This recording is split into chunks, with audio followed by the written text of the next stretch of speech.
Today's stream involves elements of body horror, gore, and family relationships. Be warned. Also, the game warned me as soon as I loaded it up that there's body horror and gore, as if I didn't already know. Hello. Welcome in. It is December. This is Crab Channel, and I am Teddy. Hello. Welcome in. I will be your crab today. Welcome in anyone coming in, lurking, watching in the future, in the archive, etc., etc., etc. You know the drill at this point. We're gonna play a game. It's a little bit later than my start time usually lately, but like I said before, working full-time regular people hours lately these days, so it's gonna have to be closer to this or going forward. But it's okay. It's okay. It's okay. It's all right. We'll get things going. Get things going. Everything will work out somehow, some way. I will continue to stream, and I'll have more time to stream, so it's all fine. Today we're playing Growing My Grandpa. It's gonna be weird. I don't know how to brace you for it. Just body horror, gore, get ready for it. I'm excited. I'm really excited. Like, this has been played... I learned about this game from Anna Alouette and Manly Badass Hero. I saw both of them playing a little bit of this. Apparently many other people have streamed it as well. And I'm looking forward to it. I don't know everything that happens. I know some of it. I don't know the endings. We're gonna find out. I added a little bit of my own body horror. I hope you like it. I hope you enjoy, Grandpa. Let's do this. I dealt with configuration stuff yesterday. I actually prepared for this stream. My God. Who prepares? Ooh, tutorial? Yes. Please read. This game is designed to be played with a mouse. The input required of you is based around clicking the mouse buttons. Right mouse button will change the cursor's image and function. Only when pointing can you interact with certain menu buttons and prompts. Please click below to continue. Continue to continue. Okay. Second cursor mode is indicated by a cursor's image featuring a hand extending all fingers. What is this? I can do this. Interacting with objects inside the world, picking up an object, moving it. Please pick up the piece of trash on the right and place it in the trash can. Cool. Many situations in Growing My Grandpa that require you to pick things up, place things, grab things, or give things. Don't be afraid to experiment. Keep an open mind about sticking your hand in things. Okay. You can use digits 1, 2, and 3 on the keyboard to reposition the trash can. Oh.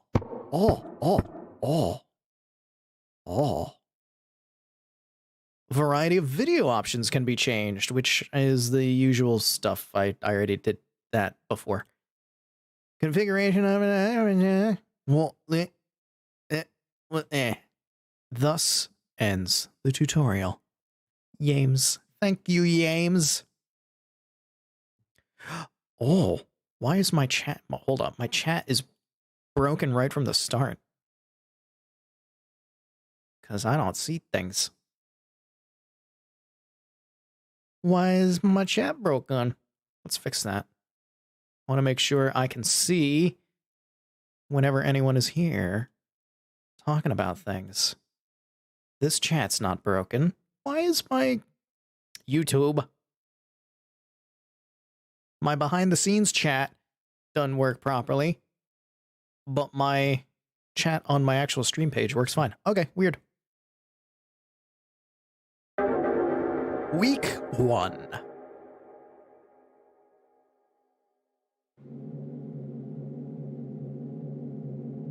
I excused Adrienne during music class today and spoke with her about her recent string of demerits.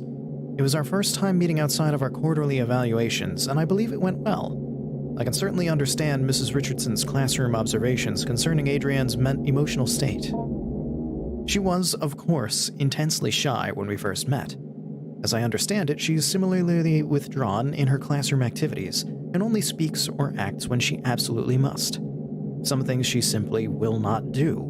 Instead of participating in mandatory group activities, she will sit alone and accept that she will receive a demerit. Before the meeting, I read Mrs. Richardson's parent-teacher report, which allowed me to estimate some about Adrienne's home life. Parents are well educated and come from a prestigious background, but they lack time to properly nurture Adrienne. She's often alone, and when she is not, the parents seem to not understand the importance of warmth and affirmation when dealing with someone so young. Having two parents of this reserved and icy temperament exacts an inhibition in a child. The child's imagination is subdued, but only ostensibly, for it eventually finds its way into regular life. I surmised that I would be able to reach out to Adrienne by way of make-believe. How are you liking your new house? You've told me you used to live close by, but it still can be a big adjustment. A new room, a new school. The basement.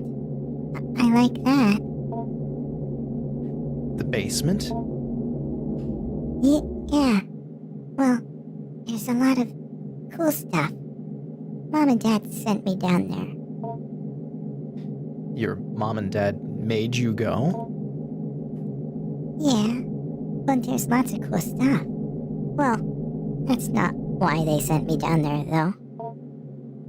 Why did they send you down there? Fighting. They were fighting. Shouting. I came in to help, and they shouted at me. They said, go clean up downstairs. So, I went. That sounds tough. Do they fight a lot? Oh, well, It's alright, Adrienne.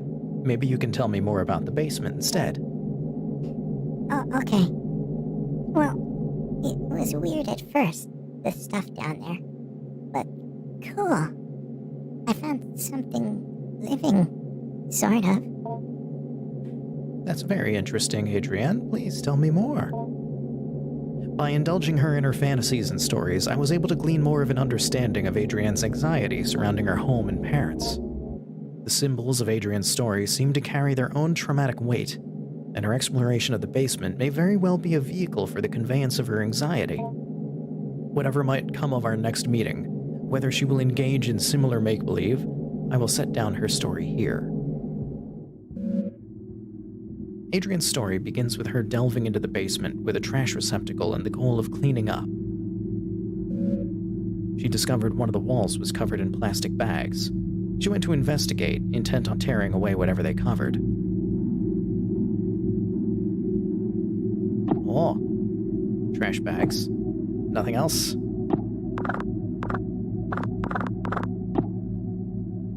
Oh, I clicked trash bags. Okay. Grab the thing, put it in the trash.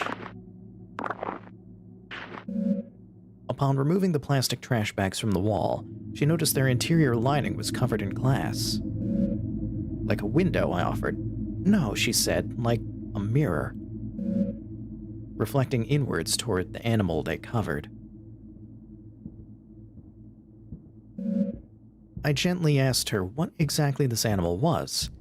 Here is where the material reality of the story took a turn for the explicitly fantastic and imaginary. Upon her discovery of it, at her gaze, it grew, or extended, its shaggy-haired self. Hair like the fur of a dog, I offered. No, she said. Not the fur of a dog, nor the hair on her head. It grew out towards her, the animal's hair, reaching out. It was hard, standing almost straight, like the hair on a brush. A bristle, I offered. Yes, she said. She was very afraid at first, but then very curious. I asked her what else was in the room. More things hidden away, she said. Things of Grandpa's as well. First, she found a hidden passage under the stairs. Inside were strange dolls, magic objects, naked, faceless figures. I heard these cryptic utterances and merely nodded. In order to keep the game of make-believe going, I only pressed for details when I thought necessary. The faceless dolls could be a simple metaphor for the anonymity she feels in her own home. The hidden passage, I'm unsure of what to make of that.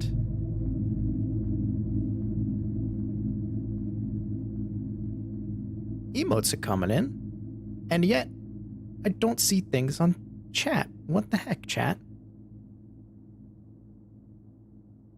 Chat?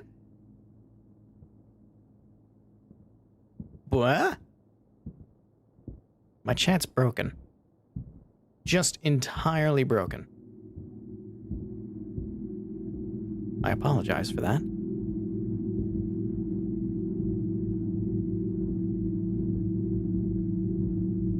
Aha!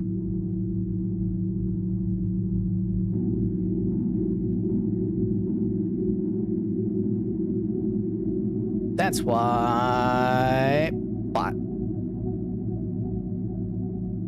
Taken care of? Taken care of. My chat's just broken today. Pop-out chat is not working. Don't know why. Interesting. Apologies. There we go. The revealing of the concealed seems to be the thematic in her fantasy. The door under the stairs is but one example. Cannot grab the thing. Weird hairy thing. Cool. Nothing here. The darkness of the shadowy corner unnerves you. You cannot explore here without some form of light. Okay, so I need light for that. Nothing here? No. Trash pile. And another thing, okay.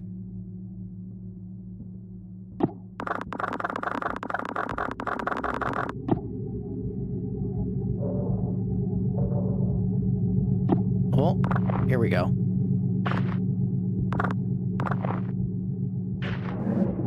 Once she removed the panel and found the magical hidden passage, she was very specific about what she took. She found a magic book, a magic doll, a photo of her late grandpa, and magic glue. Uh-huh. Take the doll. Slouching doll. Its material is rough and coarse. Creepy looking. Cool. Search the closet. Oh, photo of late grandpa. Mr. PhD. On the reverse side of the photograph, there's more text. Good luck on your trip to the Urals. Stay warm.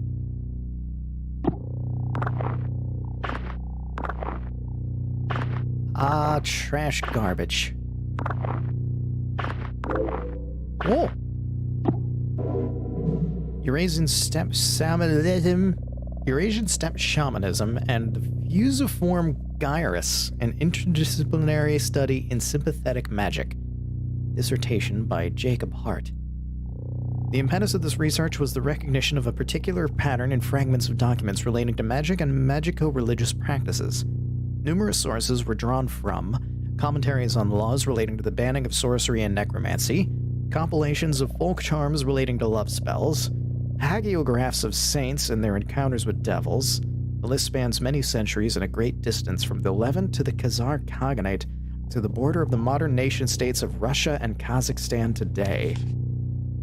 From this paper trail arose a consistent account about a certain form of magic relating to the binding of demons to a sorcerer's will. A demon called the Heaven of Needles, or the Angel of Needles, was known to be kept best by shamanic keepers or wards who suffer from face blindness, prosopagnosia, whether by birth or through developmental causes like a stroke or head injury. It was known to be extremely effective but terribly dangerous, so much so that it became outlawed several times and was generally a popular scapegoat relating to unexpected death. This nexus of magico-religious meaning-making, sorcery regarding human-related desires, and the history and science of neurological disorders related to the fusiform gyrus is where the subject of this dissertation will reside. I will outline further and then analyze the historical sources I mentioned previously, then I will go into the neurology of mystic and magico-religious experiences. My God, this is some, intense word stuff. My goodness, alright. After that, I will detail my ongoing correspondence with a resident of the Ural Mountain region who is an expert folklorist and keeper of traditions he claims have been passed down through his extended family for generations. Oh, that was a lot of words. Anything else in here? Glue?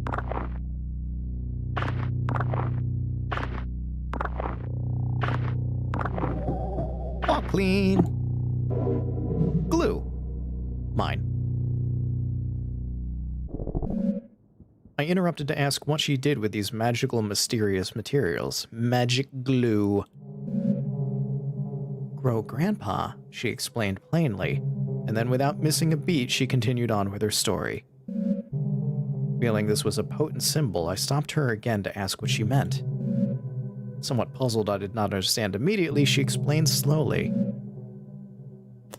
Grandpa lives in the cage in the other room. Cage behind the door. They grew people in the cage. Aha. They grew people in the cage? Like multiple people?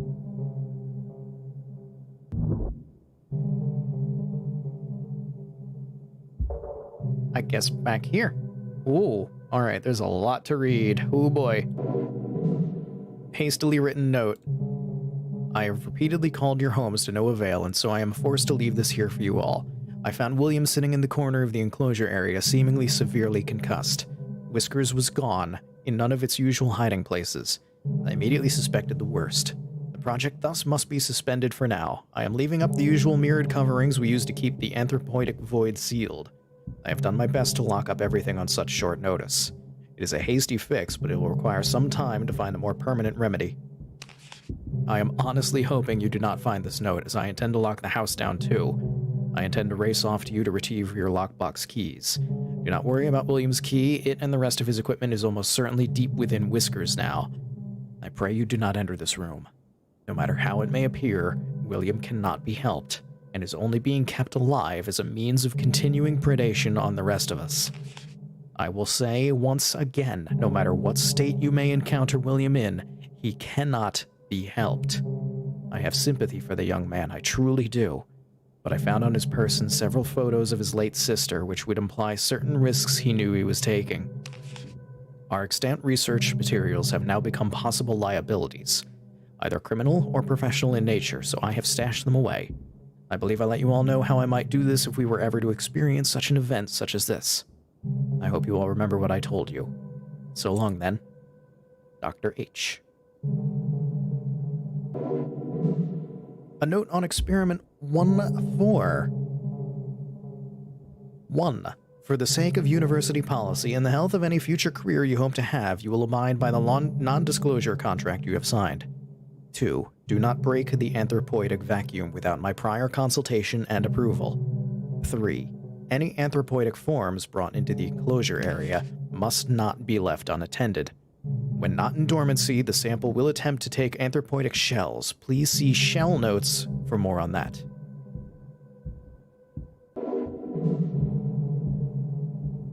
Oh, 2 out of 4. So it's just notes on the experiments. Got it.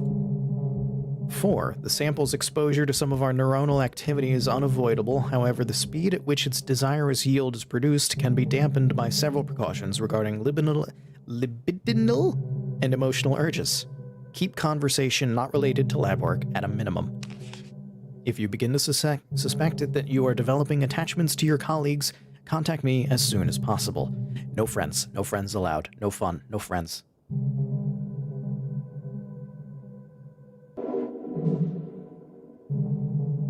Ritual behavior with the sample, training, and bargaining will result in dismissal from the project. The precise mechanism of the exchange of symbols and gifts required for a requested desirous yield is not known, and even then anecdotal accounts of successes are illegible, end in violent death.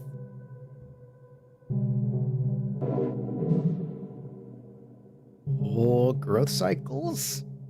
Like, I'm trying to vaguely read these without reading them, like see if the back text is different. Regarding growth cycles, every time Whiskers regenerates and leaves dormancy, it is to be logged as a new propagation. The sample's bodily existence cannot be illegible. i.e. a part cannot be cut from the whole, so there can only be one living propagation. Sample's bodily existence cannot be... okay, so if a piece comes off of it, it can't be alive. Which seems like a normal thing, so I guess maybe it kind of seems alive. Propagations are to be terminated after 5 weeks. Any further development puts us at risk. Termination procedures will be posted and followed with extreme care. With all of that out of the way, I want to welcome you to the project. I look forward to working with you, Dr. Hart. Beyond the door, in the room, the cage was hidden, concealed in another cloak of inward-facing mirrors. Ba ba ba. A hidden cage lined with mirrors. It is strange, almost poetic. The elaborate fantasy of self-reflection, concealment, captivity. Tarps.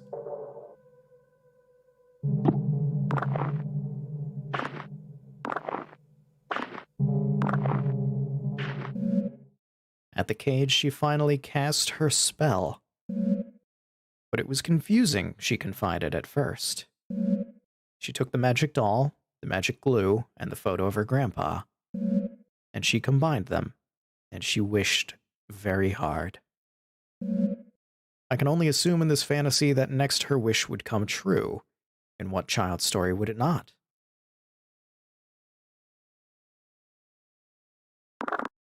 So... Oh.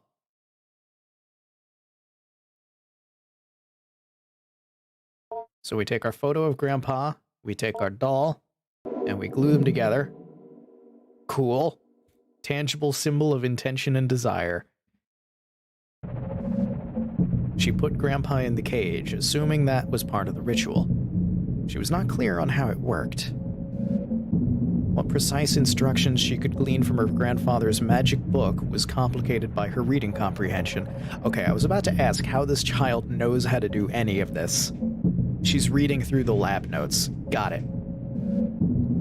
She wished with all her heart, and then she told me she waited a while for something, anything to happen. And after that time, she began to cry. I cried really hard, She said.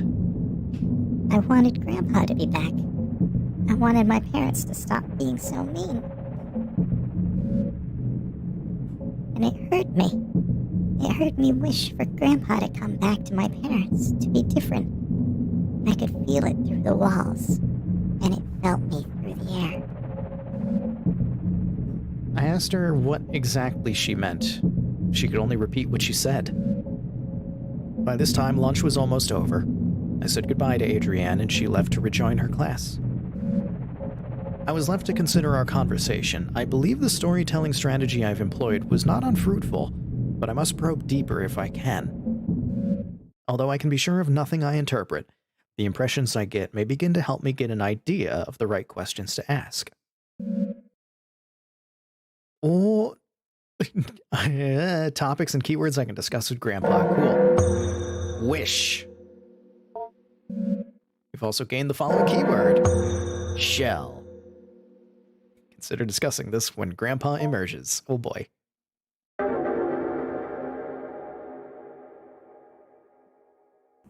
Week 2.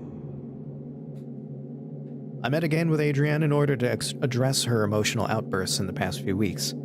It is our second time meeting, and while it is standard practice to have multiple sessions with a troubled student, as I assemble a report for the counseling department, I could not help but think, as we sat down in my office, that Adrienne already seemed to show a remarkable change in self-esteem and confidence, and perhaps my and Mrs. Richardson's estimation of her as emotionally disturbed was erroneous.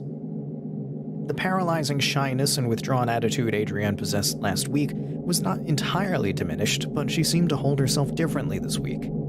However, this only lasted as long as our conversation pertained to initial introductory pleasantries. When I began once again asking about her parents, her feelings regarding her new school and her new home, she quickly lost what new confidence she had gathered up and withdrew again into herself. So, once again, I partook in some collaborative make-believe. But this time I was aided by the fact that I had managed to do some research into Adrienne's grandfather, and I had some insight into what she might actually be finding in the basement.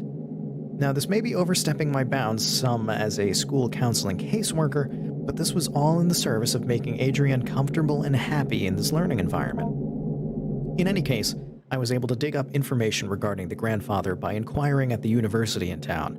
Not that I make it a habit of sleuthing, but I had a suspicion the grandfather was a professor there, or at least some sort of researcher, due to the fact that the newly constructed laboratory on the campus I drive by every day bears his name in memorial.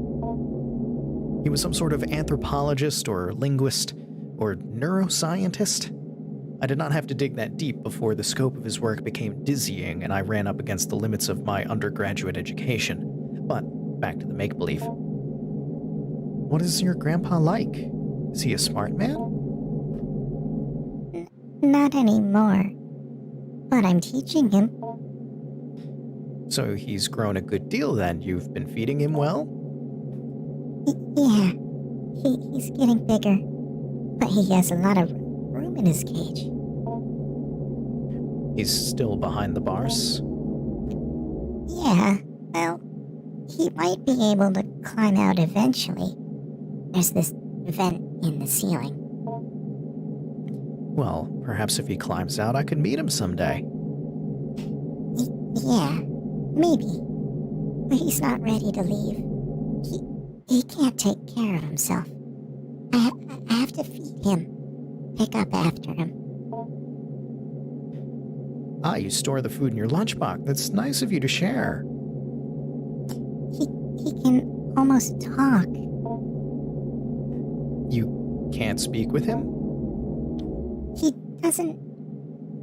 He doesn't have a mouth. Sort of. But how do you feed him? He has a mouth on the outside. On his shell. Or the stuff that is his skin. I'm a little confused. Maybe you can go through a typical day with your grandpa?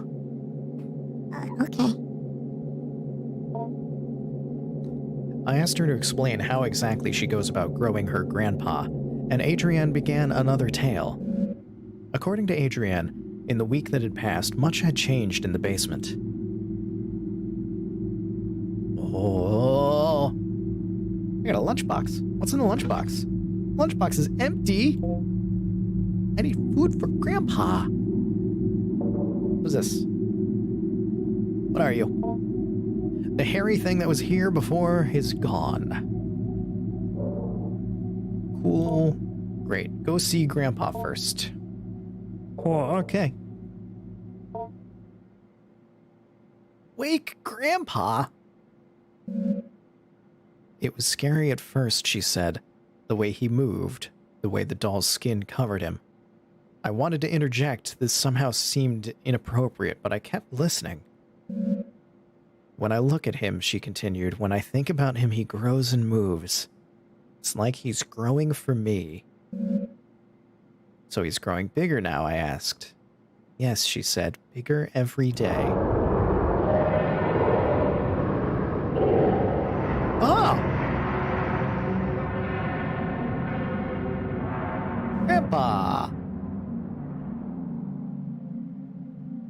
Ew!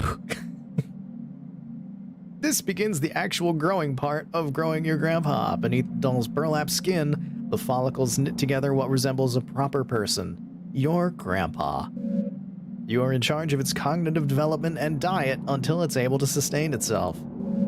Currently, you are observing Grandpa. Please click the arrow back button below for a brief tutorial of your duties as caretaker. Here we can see a variety of options regarding growing your grandpa.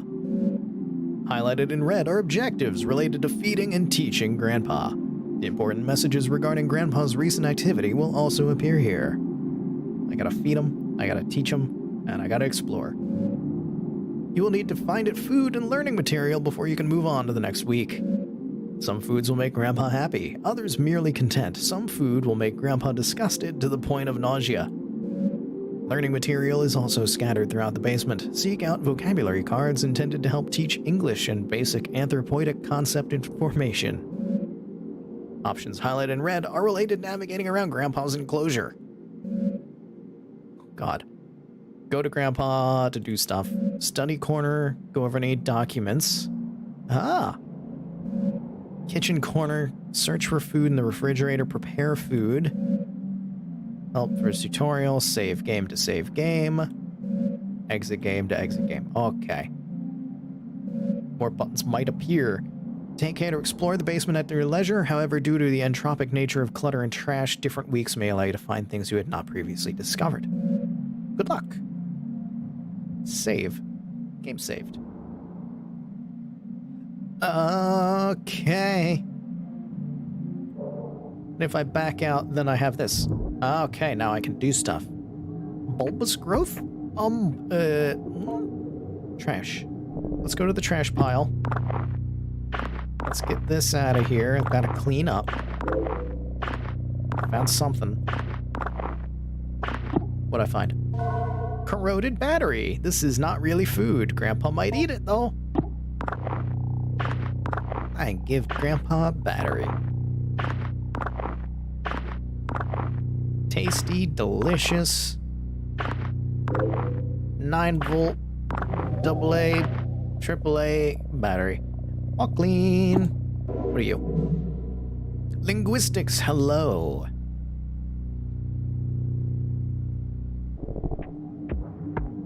Bulbous growth. Something appears to be growing from the wall. You take a closer look. A pulsating sac. A slimy membrane that is its skin seems to contain something. Might be able to be opened with a blade. So I need to cut open a sac. We got a cabinet here. What's this? Slouching under the weight of rotten refuse.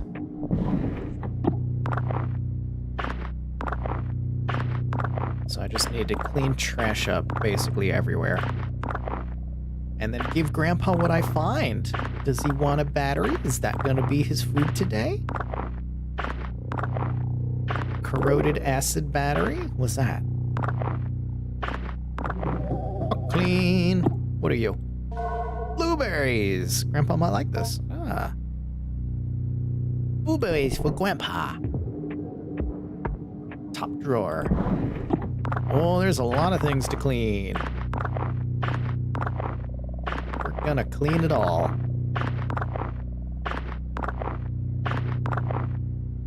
Them some doll heads in here. That's great. Not concerning at all. All clean. What are you? An account of an acquisition. Before we began, he had us all cover our faces completely.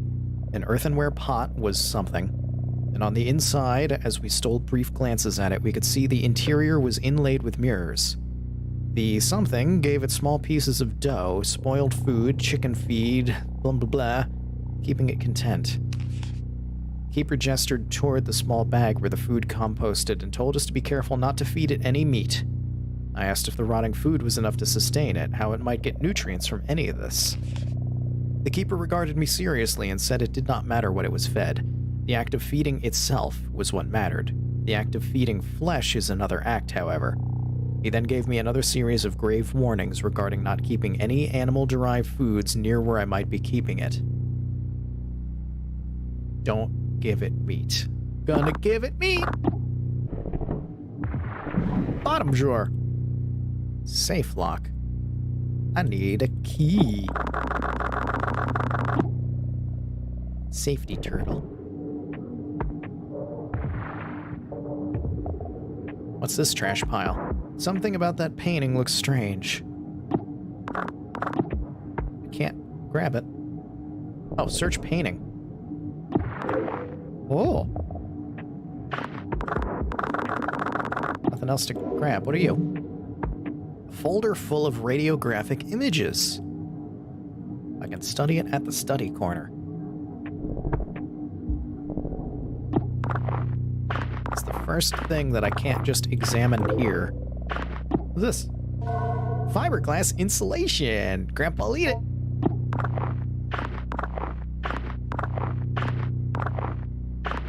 It's not food, but Grandpa might like it. Well, no, Grandpa might eat it. The blueberries Grandpa might like. All clean. Wow, wow, wow, wow. I rather like that spooky noise. Okay. Where's the, There's another trash pile. Waste here smells particularly strong. Mmm. This is something. A simple paper doll. Construction of magic symbols. Oh, cool. Something up. There we go. Got it.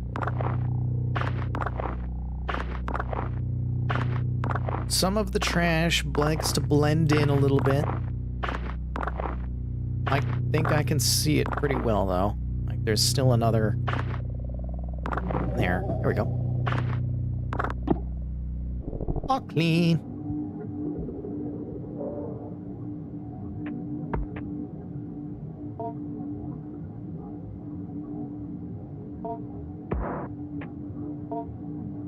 So I can make another thing. Ah. Alright, that's everything in here. I gotta feed Grandpa. I've only got one food, really. Go over documents.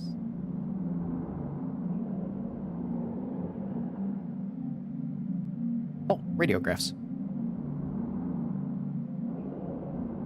Oh, I can't actually look at them. Huh? What do? Ah, medical imaging device. That's what I need them for. Okay. Educational posters. Family to go and yes, the alphabet. Oh. I guess we don't need those. I didn't. Oh, all right. I didn't know that was going to happen. Set of procedures regarding disposal and internment.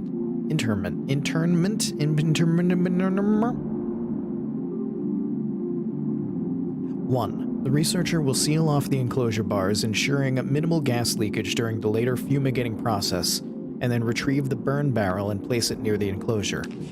2. Allow at least 48 hours of time where the current growth cycle experiences no human-related stimuli. Do not enter the enclosure area nor any part of the basement. Ideally, you will not be on the grounds at all. 3. After 48 hours, 2 researchers will enter the basement wearing their assigned mirror mask. Mirror mask by Neil Gaiman? Mirror apron and powered air purifying respirator. The researcher will use the vent system to fumigate the enclosure area. Wait 30 minutes and then use the fan system to ventilate the enclosure. Keep the fans running during steps 3 through 4. 4. Re-enter the enclosure area wearing your assigned mirror masks and aprons. The organism may or may not be in complete dormancy. If it is not in full dormancy, be assured that its capability to act against you will be greatly diminished. With your assigned powered drills, quickly remove any enclosure bars needed to access the organism. Put them aside for later reinstallation. 5. Put the organism into the burn barrel. Incinerate the organism thoroughly. Wait for any smoke to be properly cleared by the fan system. 6. Turn off the fans. 1 researcher will retrieve the nucleus from the ash and place it in the mirror box. The other researcher will sift through the ash and place any other substantial remains in the biohazard bin in the room outside of the enclosure area. The bin is locked for safety purposes. The code is 323245. Write it down. I don't trust this game to save my notes. I'm writing it down. Biohazard bin. Biohazard bin 323245.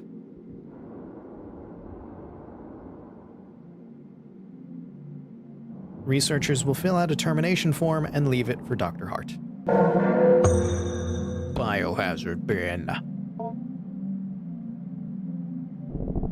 Oh, I like this game already. File cabinet 1. We haven't even tried talking to Grandpa yet. I am just dedicated to searching everything out. What's this? Cashews. Grandpa wants cashews.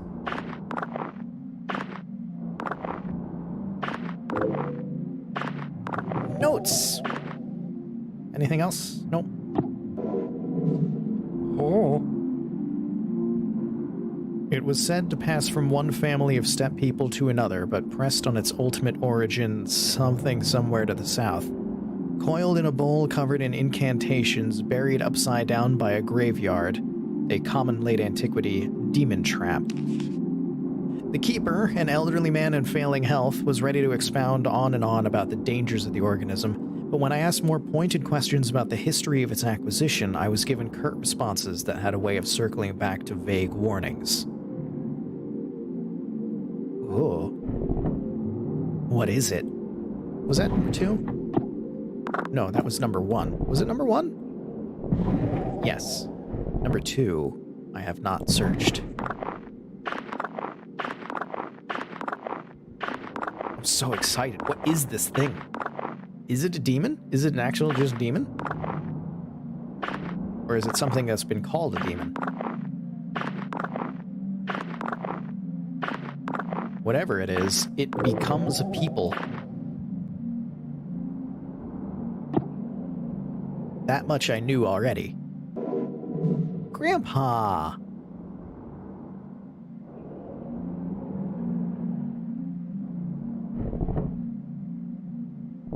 Cabinet 3. What else is there to find? What else can there be? These appeared, but I can't click on them. Or they're not highlighted. Can I take them? I can.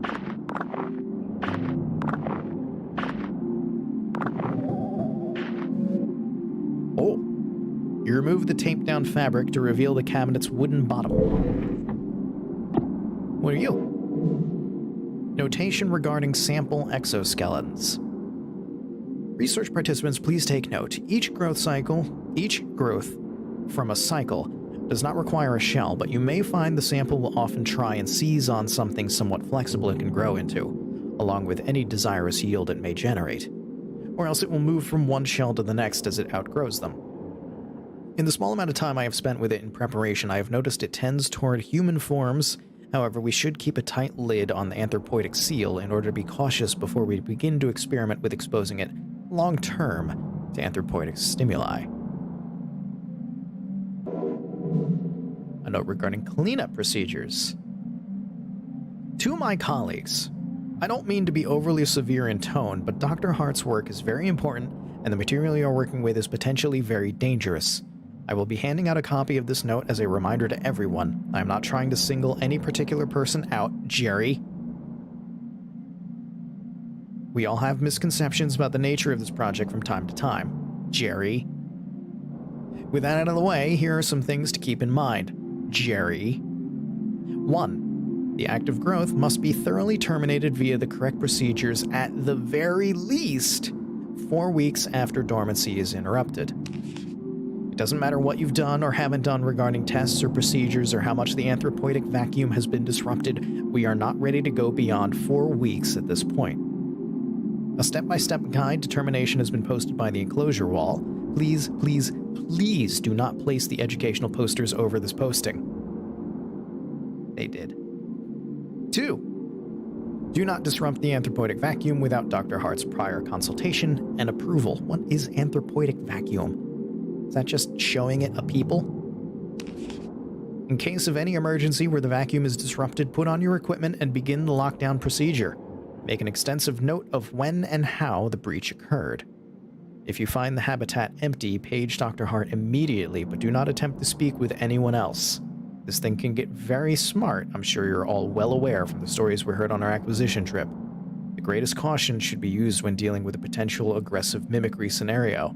Please seek me out if you have any more questions. William.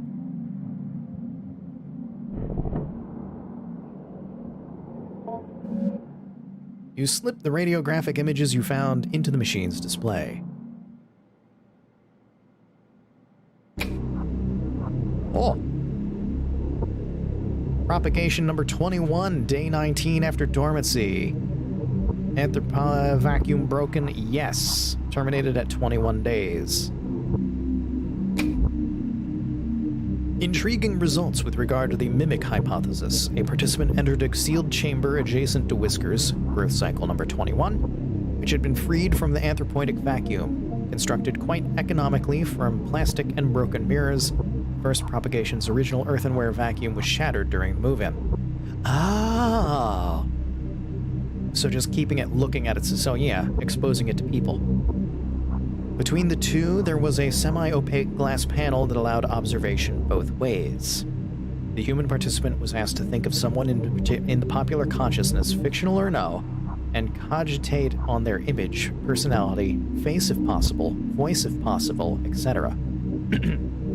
Our participant chose a Jesus of Nazareth, and with weekly repeated exposures to the participant's imaginings, propagation number 21 began forming what resembled an anthropoid Nazarene in the fold of its spines.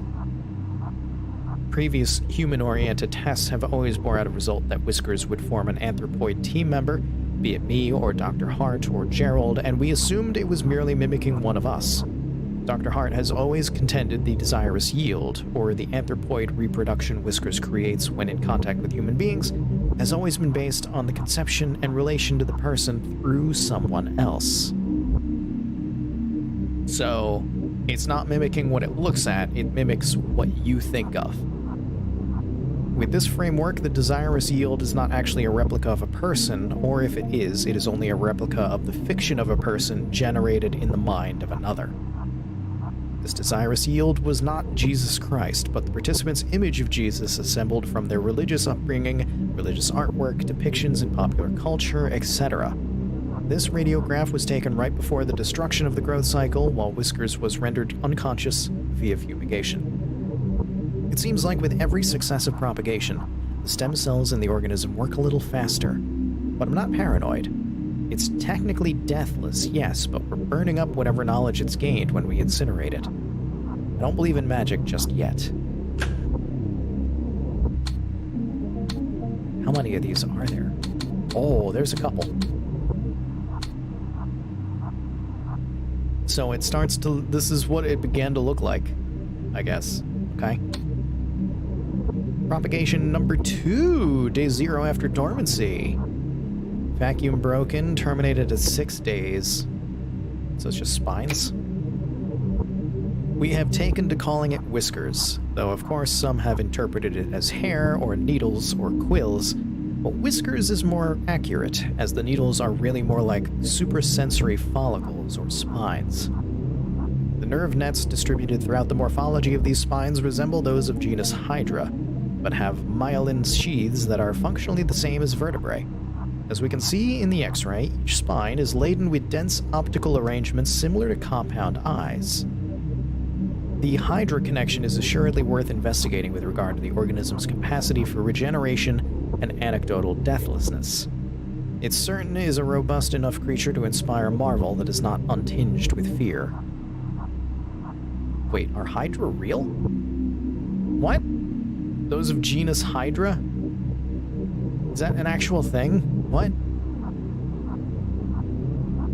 Probably some kind of creature that can regrow something. Not actual Hydra, because those are fictional. Propagation 14, day 14 after dormancy. Vacuum unbroken, terminated at 16 days. It's a blob. Exposure to mammalian forms, part of a series of zoomorphic influences, led to further understanding of the propagation's ability to simulate the somatic stem cells that constitute fully developed animals. What? I write simulate in the previous statement because examining the tissue of each propagation leads me to believe its amazing capacity for accelerated growth of vastly different forms comes from its cell-level mutability. And yet at no time does it function as the thing it becomes, except in the sense that it mimics it.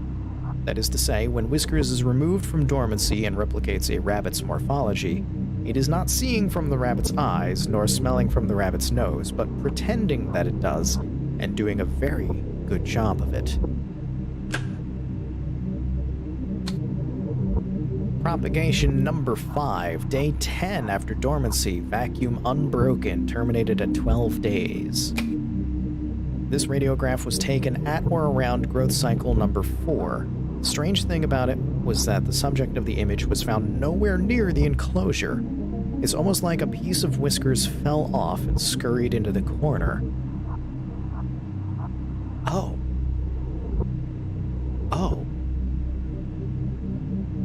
I feel like we've learned a lot since then, but at the time I remember speaking about the morphology being weird, not really even resembling any extant zoomorphic structure, besides maybe a cuttlefish.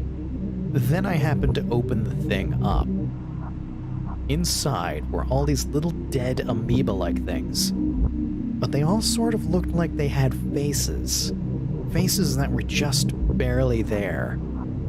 After I took the radiograph, I gathered it up and went to go throw it in the biohazard bin. As I walked by the bars of the enclosure, I could hear Whiskers suddenly going wild, flopping around and grunting excitedly. Could it have smelled the cuttlefish thing? Would it eat its own production? I guess it's technically flesh. This is beyond the scope of the project, but it could be that without the stimulus of an active brain, or more specifically a healthy and active brain capable of face recognition and theory of mind, Whiskers began to pull whatever it can from the limited data available to it. Oh my god. Again, this is not our focus at the time, but I left a note for Dr. Hart just in case he wanted to take a look.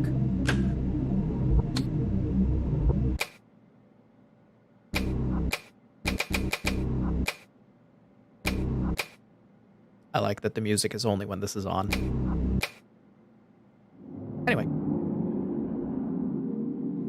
Oh my goodness, I don't have any... Nope. I didn't gain any other faces. I gotta teach Grandpa. I need to feed Grandpa. Let's make some food. Search upper fridge. What do we got? What's this? Lettuce. Grandpa will eat that. Lower fridge. What we got in here? What is that? A banana? Brown banana. Grandpa want banana? Ooh.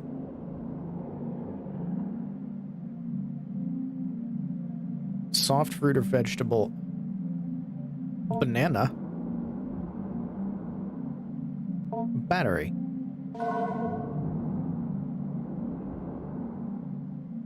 Battery banana. So I only had one soft fruit. Okay.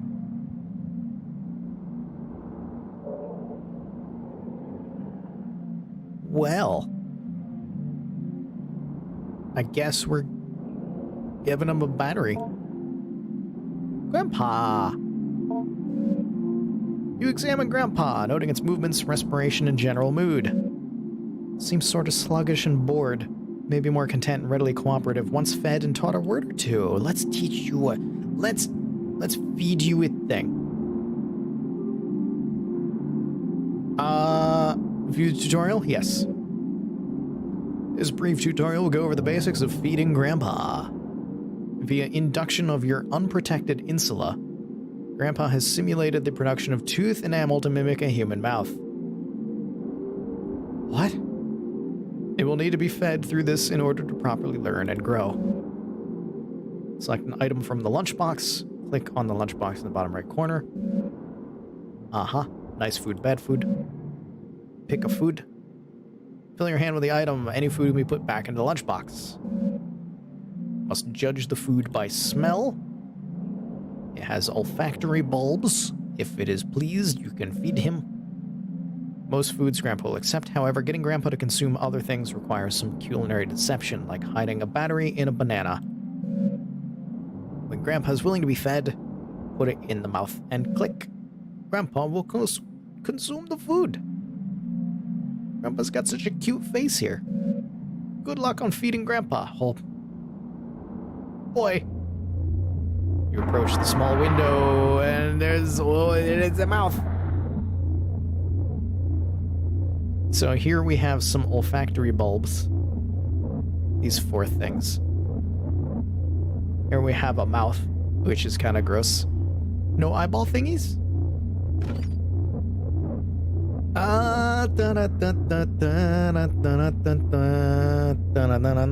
Blueberry.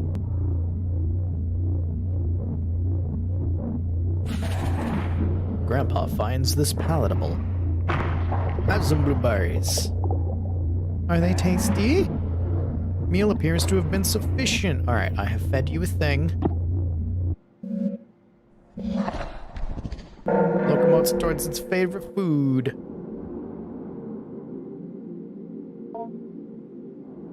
Alright, we've given you a food. Its favorite corner is over here in this chair. Let's teach you now. Hello. Oh, tutorial. I need this. This brief tutorial will go over teaching Grandpa pronunciation, vocalization, vocabulary word you picked will appear in the top Pentagon. Section of the Pentagon will be highlighted. Notifications now play soon. Another section will be highlighted. Small icon. Hold it into the thing. Keep icon in highlighted area. Okay. Ooh. Hold left click. Okay. So hold left click while in highlighted area. Accelerate its cognitive development, lead to further breakthroughs in general intelligence. Okay. Start with hello. I don't need the tutorial, I just went through it. Teach word hello, yes.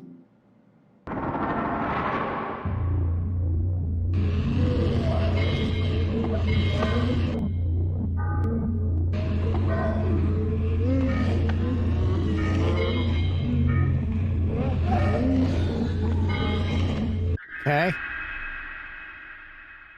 Really, really vibrating. Hello.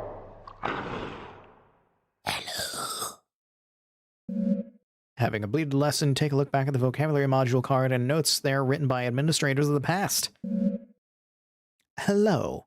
Part of vocabulary and vocalization module A2. Conversational basics. General pronunciation comments. Sloppy articulation. Module comments. We are already encountering some difficulty as Whisker's subjectivity is so much determined by a diverse and dynamic array of influences. It attempts to mimic the thoughts and desires it passively intercepts, and these imitations go on to structure the basis of its identity.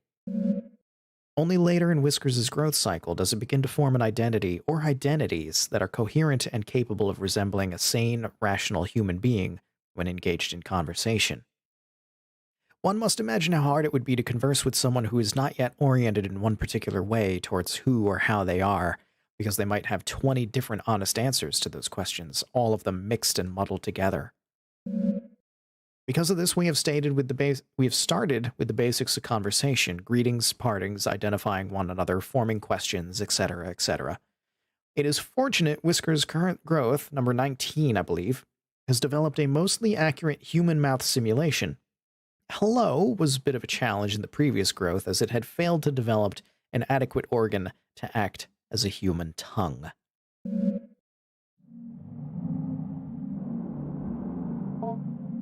Let's teach you Grandpa. This one's gonna take a while. What?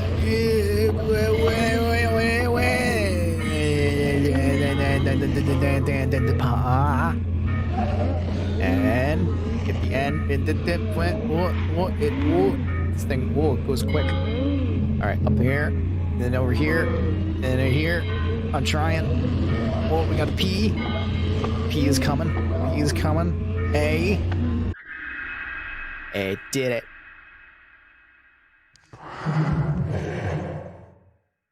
Oh, he says them. Having completed the lesson, blah, blah, blah. Grandpa, part of vocabulary and vocalization module E81, family. General pronunciation comments, usual trouble with articulation, voice thin, raspy, possibly underdeveloped larynx. We have done several sessions of what we are calling familiar relation stimulation. I and a co-researcher sit in chairs opposite the enclosure. We are wearing the usual masks, and we begin to act out a scene, mostly through improvisation, that might roughly resemble a kitchen table conversation between an immediate family. Repeated trials would reveal although our stimulated conversation was purposely vague and unspecific regarding persons and identities, we would only address each other as brother, father, sister, etc., etc. It soon became apparent the encoded information and associations we unconsciously draw upon when hearing and speaking these words was being picked up on by Whiskers and its psi-type field of reception interpretation of brain-mind events semantic content. My co-researcher William noticed this in a simulation where Whiskers was given a role as a sister and he as a brother, I was the father.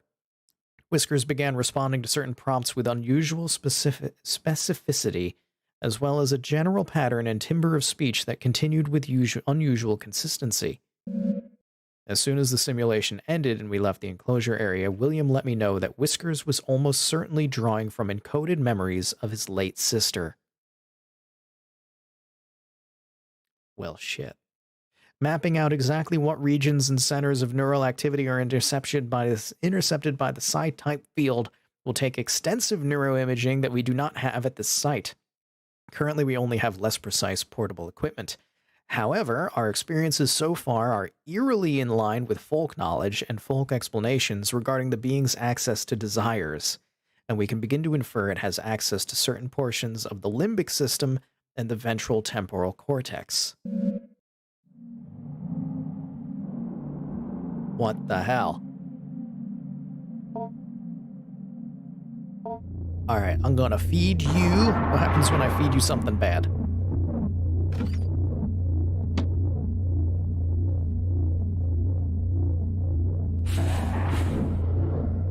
We'll accept it for feeding. Eat the battery. What happens? Blech.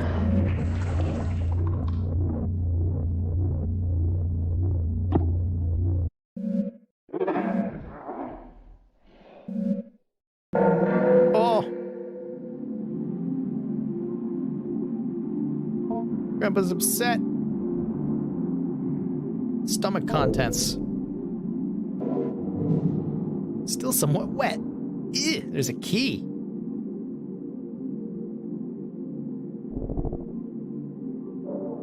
There's a key. Where's the key go? It goes in the thing. Was it the cabinet that had it? Bottom drawer? Safe lock with the key. Alright, so we need to feed Grandpa a bad thing to get it to puke up something that it ate. That we need. What's this? Photo of your mother as a young woman. Recognition of this face kicks off a cascade of emotion and meaning deep within your psyche. Oh. Oh.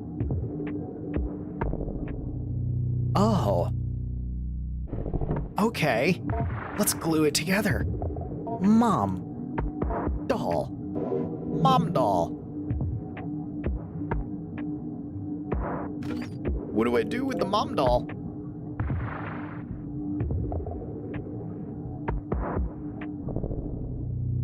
There's nothing else I can pick up, huh?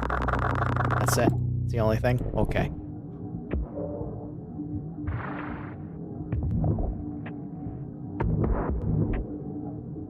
Alright, let's feed Grandpa more things. Grandpa! Grandpa recently emptied his stomach. Oh no, Grandpa. That's okay. That's okay. I got better things for you this time. You don't want this. I don't think. Do you want it? Grimaces of the sterile artificial smell. Okay, you don't want that. Cashews. You want cashews? We'll accept it. Okay, get some cashews. Here you go. I'm gonna make sure you're gonna be well fed. You're gonna be a well fed grandpa. Here, have some lettuce too. You want lettuce? Too full. So I can only feed you 2 good things. And I can feed you a bad thing to get something out of your stomach. Okay.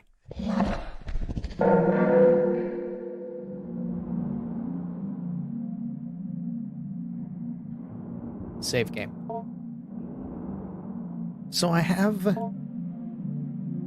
a mom doll now, but what do I do with the mom doll? Go to study corner?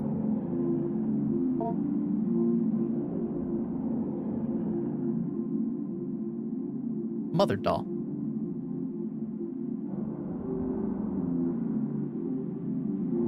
Oh, wait, magic book. Oh, it's this. Oh, I get it. Okay. Exit that. Magic book is the first book that we got. Okay. I think that's everything we can do. Let's end the week. Weekly summary. Food acquired. Things. Documents acquired. Everything. I forgot to try talking with Grandpa. I fed him. I didn't attempt to converse. Well, oh well. Mrs. Richards approached me the other day in order to remark on Adrian's development. She noted how much more at ease she appeared when she called upon class, or when asked to participate in group exercises. I told her I had seen this change happening as well, and that as much as I would like to take credit for it, I can only guess dimly at what might be reshaping her attitude. Mrs. Richards posited that it was perhaps Adrian's family moving into their grandfather's property that caused the change. It apparently is out in the country, in a wooded area, full of wide open space and far from the bustle and noise of the city. The grandfather, Dr. Jacob Hart, had jointly purchased the land with the university he was employed with, and began constructing what he was intending to be a satellite campus for a burgeoning psychological anthropology program he had a hand in establishing. Can't read today. Only one building ever ended up being constructed after Dr. Hart died in a car accident when driving back from the property one day. Eerily, at almost the exact same time, a grad student who was assisting Dr. Hart on some sort of project at the property vanished without a trace. The property sat in disuse for years as it was tied up in legal battles between Dr. Hart's next of kin, the university, the vanished grad student's family, and the other students Dr. Hart was working with. Eventually, the case was settled out of court. Only recently did the property fall into possession of Adrian's mother. Obviously, I was not going to relay this whole tragic story to Adrienne, who for all I know believes her grandpa to still be living in the basement of his home. Besides, I thought she might already know all this. Perhaps the elaborate story she was constructing was her own way of escaping the morbid details of a life, or perhaps lives, cut short by the cruel force of fate and the cynical adults who squabbled in the aftermath. I determined perhaps the storytelling she was, and continues to engage in, should not be encouraged by me, at least not in the way I went about it before, where I made active inquiries into her strange fantasy of a semi-sentient ball of skin. When I saw Adrienne, I did not bring up her grandpa or ask questions about his growth. Adrienne could not stop talking about it, however. I had no choice but to weather her bizarre and enthusiastic effusions about her new best friend. Adrienne, maybe we can talk about something else. I'm not sure I'm following you exactly. He's gotten so big. He has so many whiskers that come out, and I can see them move around when I think about him. I'm not sure what you mean. I'm so happy Grandpa is back. He's so much cooler than Mom and Dad. Once again, for what it's worth, I have put down the story as she told me as best I could. Growing her grandpa.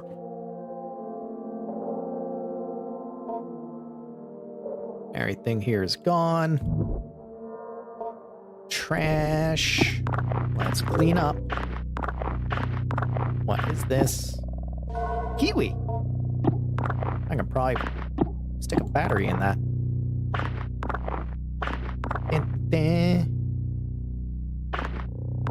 Into the trash with all the trash.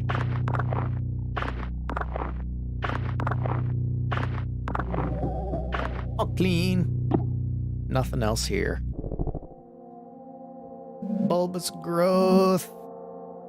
can't do anything with yet. I need light for that. Maybe Grandpa ate a flashlight or something. Anything in the cabinet?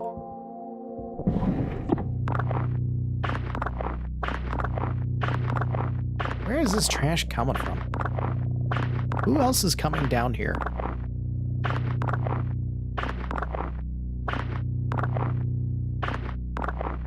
Is it just emanating out of Grandpa? Is that what's going on? All clean, there's nothing?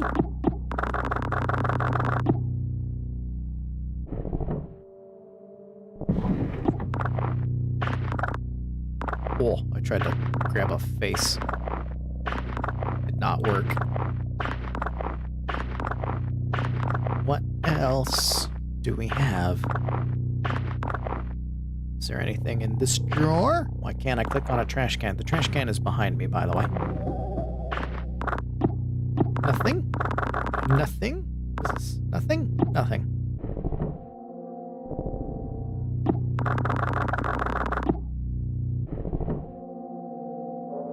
Nothing in the cabinet. Trash pile.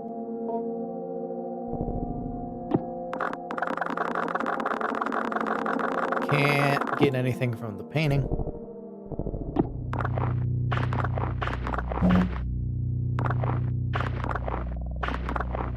Maybe it's not going to give me anything because I didn't teach anything to Grandpa last time. Or not teach, but I didn't talk to him. Potato. I love potato. What's this? Life.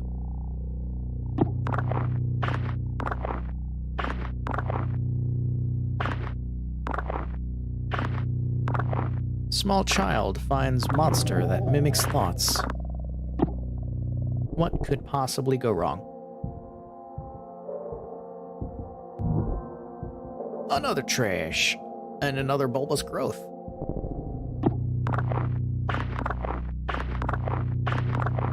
I didn't find any scissors yet. What are you? Indecision. What? Okay.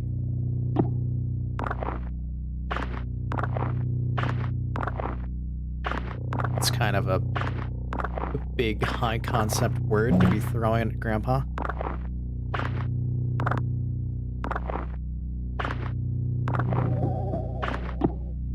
Nothing else here. Another growth. Yet another pulsating sac grows in this corner of the basement.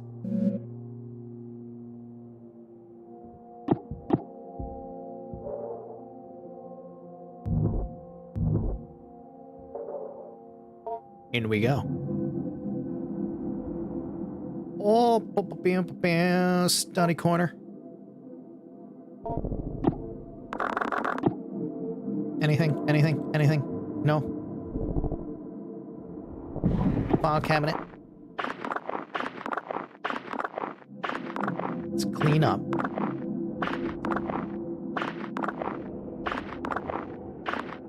I need to remember to actually talk to Grandpa this week. I hope that didn't mess things up.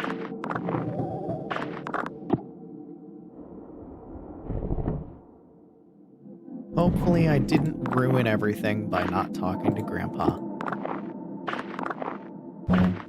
Although I might have.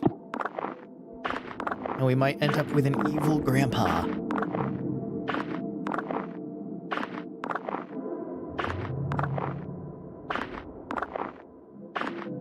So much trash. All clean. Nothing else. Number 3? Already clean. Kitchen corner. What we got? Pear. Lower fridge. Strawberry. We got... I can take a potato and put some insulation in it.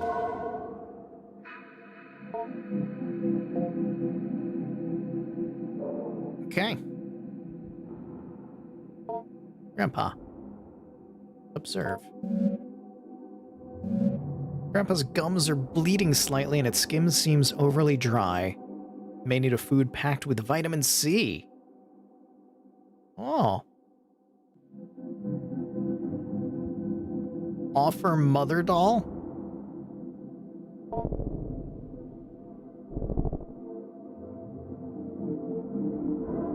Let's feed you things. Let's take this. Here, throw up something good.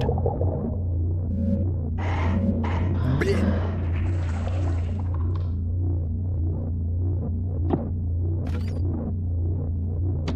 How about a kiwi? You need vitamin C.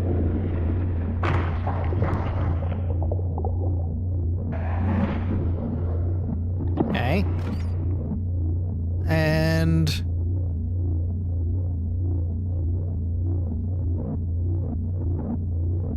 man, none of these are great. Some lettuce, I guess. You want some lettuce? Here. You're not happy about it, but it's food. Do you want anything more? Do you want this strawberry?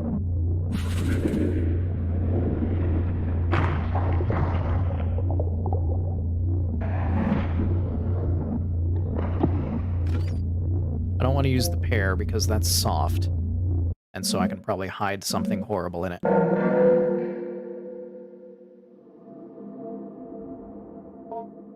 Go to Grandpa, what'd you puke up today? Scissors. I know what to do with scissors. I can cut things open with that. Save the game. Right? Oh, I don't even need to click on the scissors. I just click. Okay.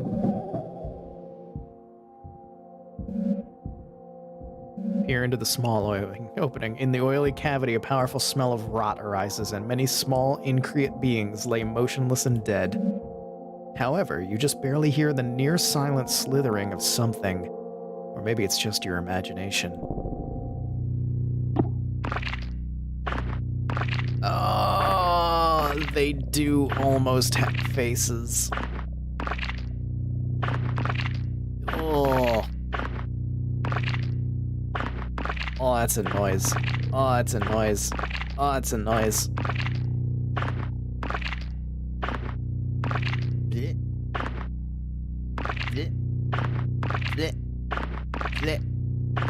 Oh, God.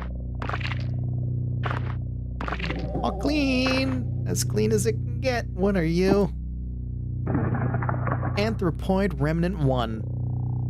A self-sufficient animal from form knit together from years of ambient thoughts left to crawl around the basement. Grandpa may enjoy the flesh.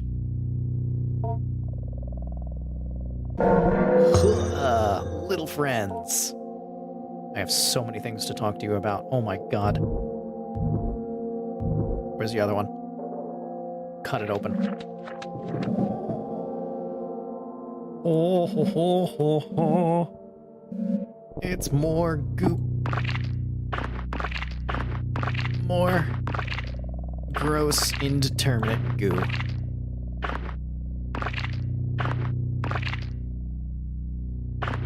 Oh, ho, ho. Oh, the noise. Oh, the noise.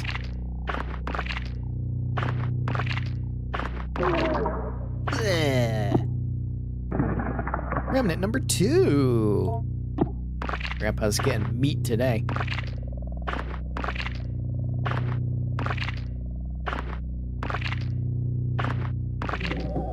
All clean. Grandpa, I got some stuff for you today. Oh my goodness.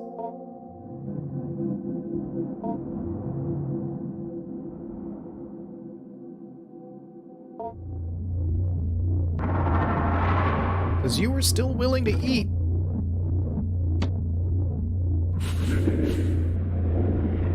Grandpa's excited at silly a wave in frenzy. Meat. Particularly well received. Your offering of flesh stirs something within Grandpa. From within the folds of its body, a wiry proboscis-like appendage begins to emerge. Take a look at it after the feeding. Proboscis. Want the other one? Desire for flesh is sated. Okay.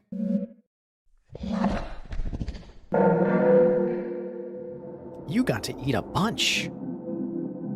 Let's teach you things.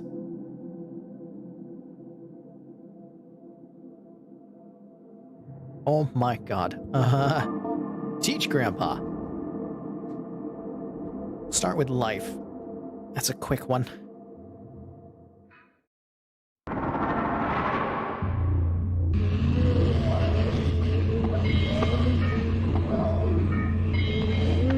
Life. That's the easy one.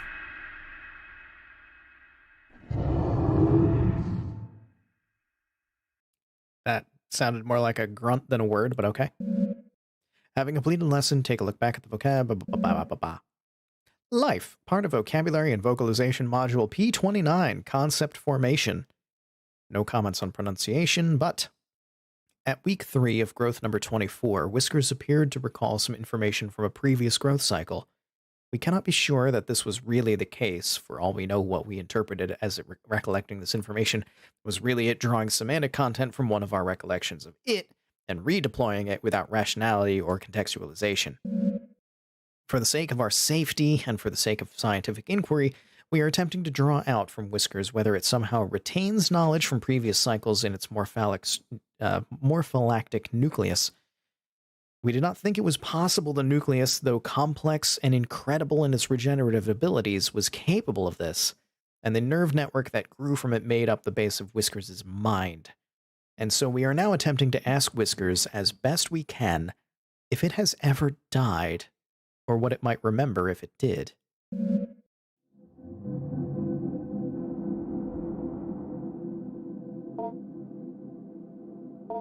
The hell?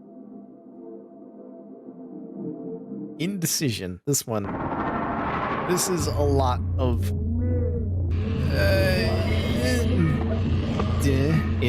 come on, you can do it.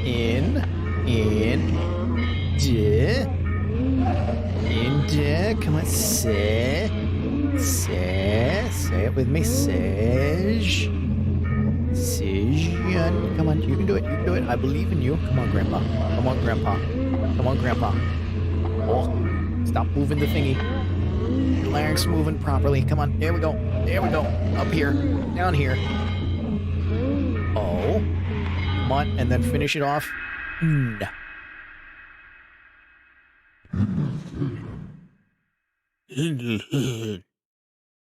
was tough, but you got there. Indecision, part of vocabulary and vocalization module F23, theory of mind. General pronunciation comments, articulation problems, possible trouble with diphthongs. We are introducing the latest growth of Whiskers to more subtle social cues and testing its ability to judge mental states of participants in conversation. The semantic content that flows to Whiskers via its psi field is still becoming muddled and slipped without distinction into conversation, although our intention of instilling in it a solid theory of mind will perhaps make it begin to understand that we do not know what it knows, or what we are without our control sending to it. One would think a theory of mind seems to develop as part of its maturation process. In order to hunt sapient beings, it must be able to deceive them. In order to deceive it, must be able to make certain metacognitive judgments. For example, if their deception appears to be working or how one ought to be deceived. We may never see it develop a theory of mind anytime soon, as Dr. Hart has disallowed a cycle of Whiskers growth to live into the beginnings of maturity. Grandpa's proboscis is out. Call the police.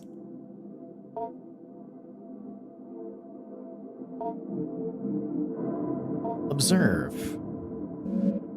Very content, ready to cooperate. Good.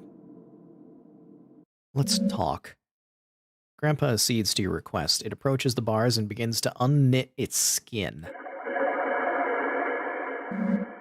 The inner Grandpa, though still not fully formed, is revealed. It may be fruitful to speak with it, if it can respond. Hello? Ew. Ask about Wish. Grandpa still struggles somewhat to speak due to its underdeveloped tongue, mouth, and jaw. However, it manages to rasp out an answer. Hunger is not enough. On the walls of the cave, the Auroch can be hunger transformed. Desire is fulfilled by pain. Your grandpa doesn't have the right words. Right now, I can only say, I love you. Love is not enough, though. Desire is not enough. Project it outwards. Make it true to yourself, if only in symbol.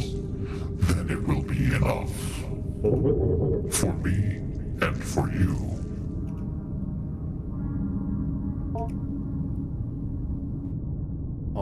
Okay. Grandpa Shell.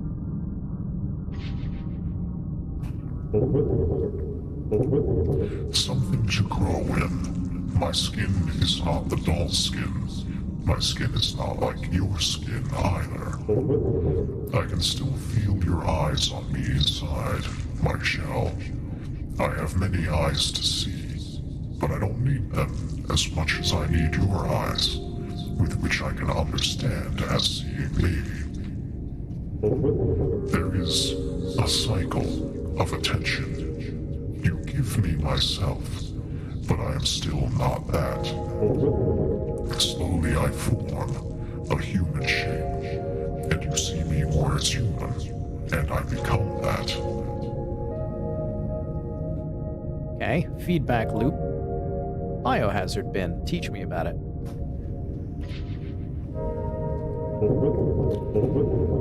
It kept putting me in a box, sleeping, and then satellite, and then in a box in the corner, in the darkness. Most of you couldn't read then. The scribe came and wrote what everyone said. They wrote on strips of bark with thin reeds. No, it was not that. It was a paper posted somewhere. It had words to open the box. I was half dead in the box. The part of me that dies was put there for a long time. That part of me, and other things they threw in. A refuse pile. Papers they discarded. So that's in the darkness. I need to get into the darkness. Did you eat a flashlight at any point? Because I would like to be able to see into that corner and, you know, get all of this stuff. Grandpa is old. My lives were easier before I made myself to speak, and before you made clothes to wear and rules to obey. Your grandpa remembers. I have learned much in many lives and deaths. Keep speaking with me. I love talking with you and learning from you, and it helps your grandpa so much. Soon I will be everything you would like me to be. So that's language. Tell me about your weird, gross little friends. Your meat things that you eat. The little ones. They grew like seeds off my skin. Worms fall off my body. Thoughts fallen off of me. Dreams put there by others. When I was under the ground, I made only very few. Shepherds walked through the grave, and I saw them lusting for their wives, and my skin made their loving faces. I called them out into the darkness with their loved voices. One by one, I took their shapes, and their skin, and their blood. That was a time ago, before stone buildings, before the orders of angels and words and symbols. I'm sorry. Grandpa is thinking. But there's a little left over from others, too. I am still so hungry for flesh. Part of me is. I would even eat one of them that fell off of me. I can't help it. They grow off of me. They fall off and grow in the dark. Grow around me. So there's more of them? Proboscis. What is this weird thing that you've got sticking out of you? What is it? Yes, that is a part like a tongue. I was lost in the mountains and so thirsty. I was walking up a hill and found a lamb and drank from it with my tongue. And I fell asleep for a long time. I woke up as a half-formed child. I had died before. My grieving mother had remade me. We had made a contract, and she completed it. I do not remember more. Okay, so we'll make a contract by giving you blood. Bye. Back into your shell. You want a mother doll? Doesn't appear to be interested. Do I need to give you blood first? You motion to Grandpa to approach and point to the thin protuberance. Grandpa silently ambles closer to the bars and fully extends it toward you. I want to call HR. Minuscule needle extends from the tip. There appears to be one more thing you must give, if only for the sake of propriety.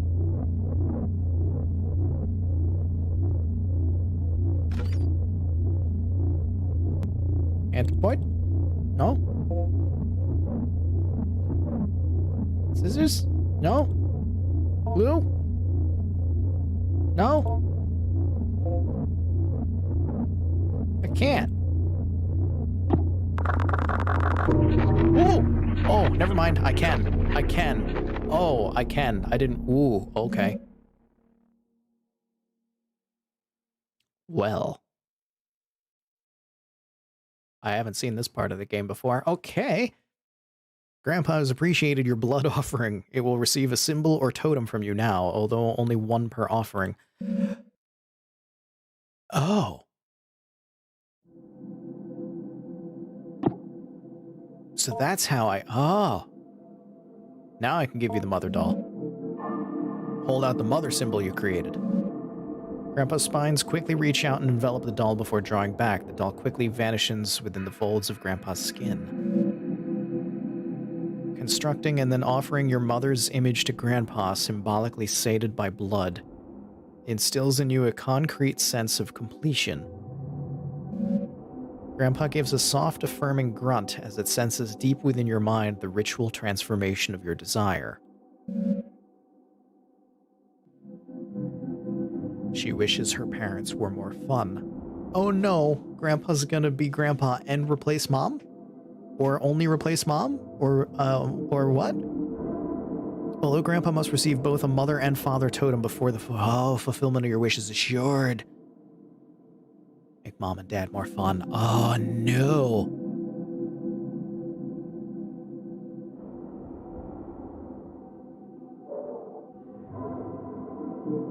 Well, save the game. That's everything we can do this week.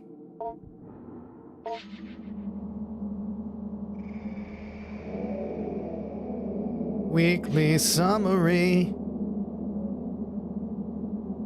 Food acquired. Documents acquired. Not much in the documents. All right, week number 4.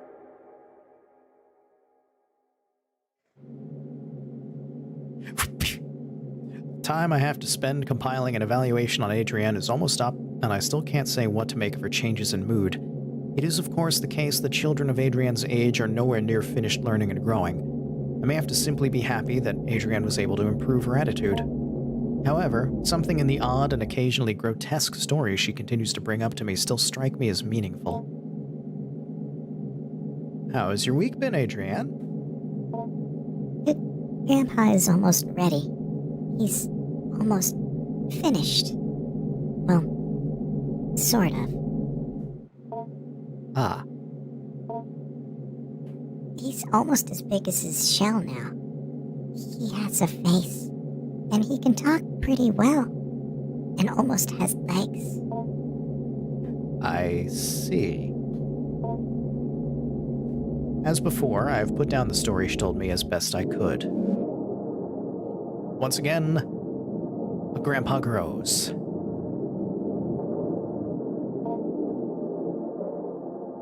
Nothing new there. Anything new in the trash? Something spicy. Who's this? Bar of soap. Grandpa might eat it. And throw up a flashlight. Please let him throw up a flashlight. Or matches. Something that produces light. All clean. Bulbous growth.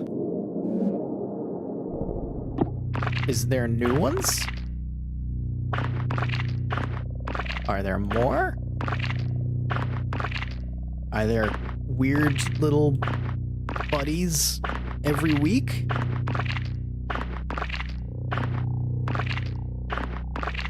That's an awful lot of gross things.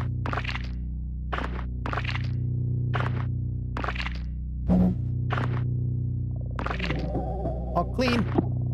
Nothing.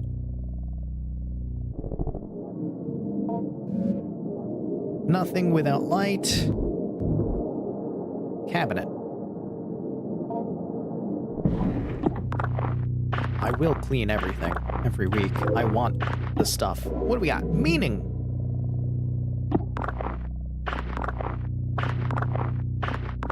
We shall teach Grandpa meaning. So the first week I forgot to actually talk to Grandpa. But the second week I did everything possible and gave him everything he wanted. So hopefully that makes up for it. He got meat. I gave him a doll of my mom. Something terrible's probably gonna happen to her now.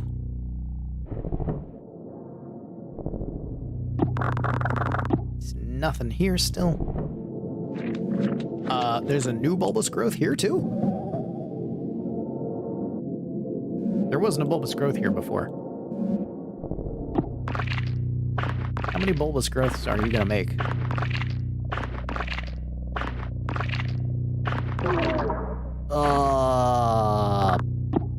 Bleh. Number 3.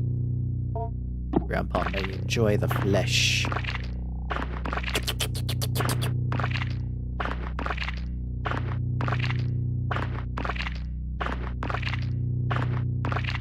Well, Grandpa's gonna get some, not edible thing first. Oh, queen! Trash pile. Anything I can get out of the painting? No? Just the once? I guess just the once.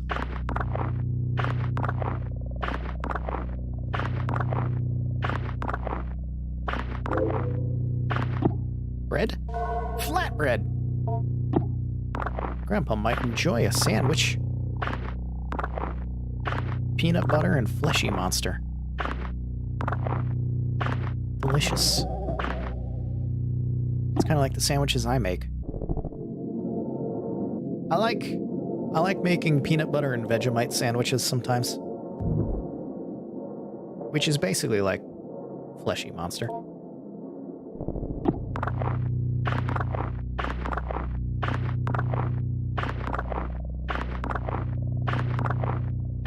Dip there. Dip there. We got symbol. And a mushroom. That's why you clean up the whole place. I was doing it just because I'm me. But apparently you can find more than one thing. Is there anything new in this bulbous growth?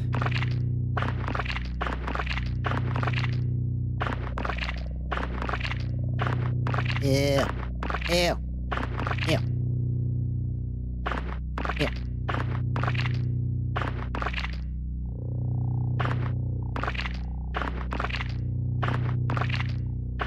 Oh. It's just the sweet sound of squish. All clean, nothing new. Alright, that's everything I'm gonna get from here. Open the door, get on the floor. Grandpa's been around since the dinosaurs. Study corner.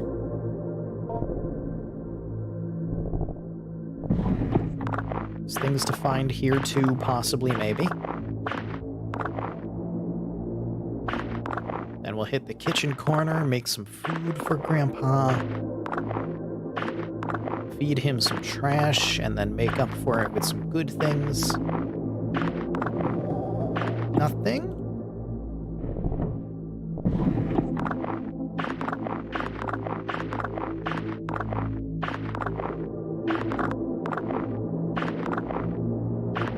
I can barely tell what's trash and what's just background image.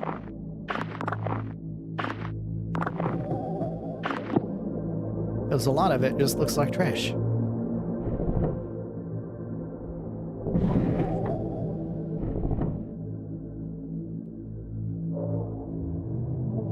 Kitchen corner. What we got? Apple. And jackfruit. I got an achievement for that.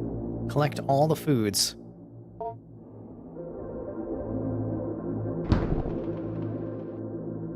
So I guess this is probably like last week or something. We got a pear. We got a bar soap. Bar soap pear.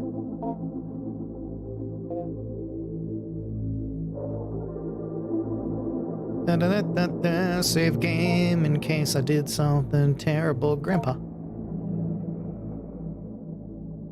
Oh. He does almost have legs. You examine Grandma. Grandpa seems fatigued and almost anemic. Some of its spines appear brittle. Needs an iron-rich meal like meat? Well, first, Grandpa's gonna eat some soap.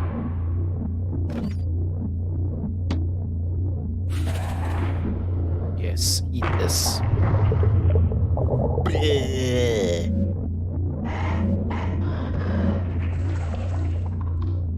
Good. Good. Would you like... I'm just gonna give you meat. This is what you want.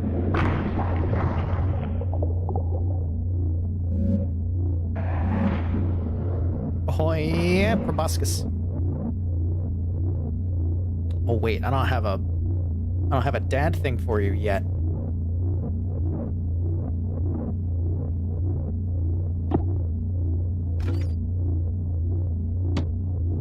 How about some flatbread? There you go. Who's your good grandpa? Who's your good grandpa? Is that everything that I need to give you? I should probably save some food for later days. 2 out of 3. Okay. So 1 more acceptable food. Stomach content. It is just a full flashlight.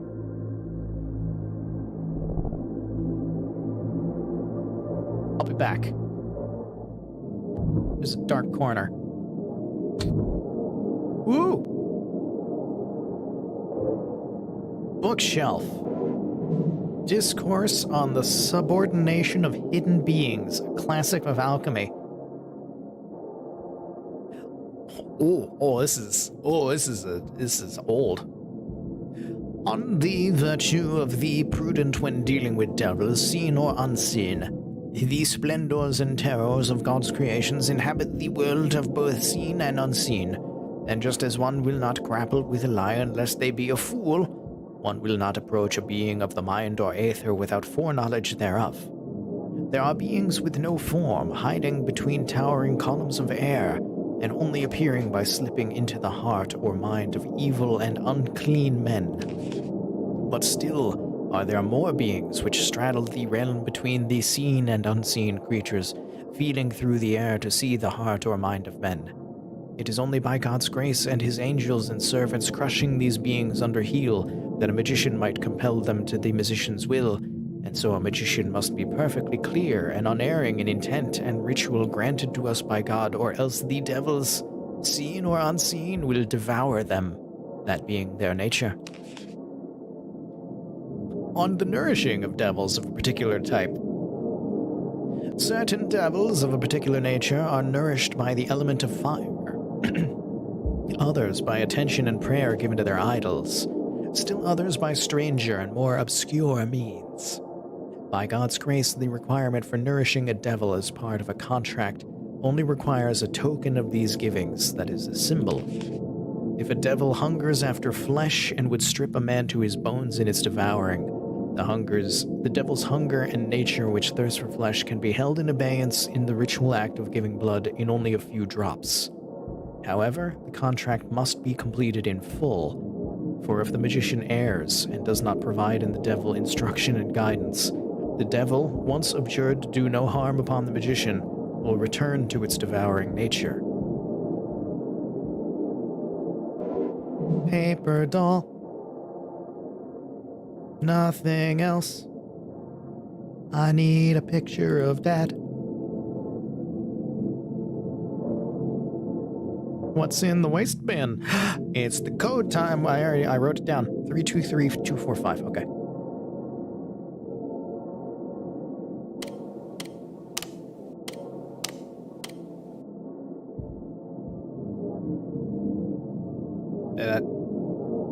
Did I do it?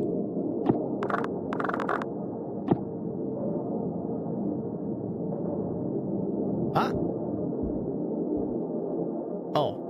323245.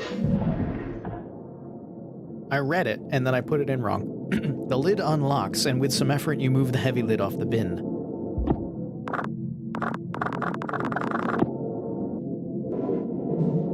A photo of your father as a young man. He had some hair.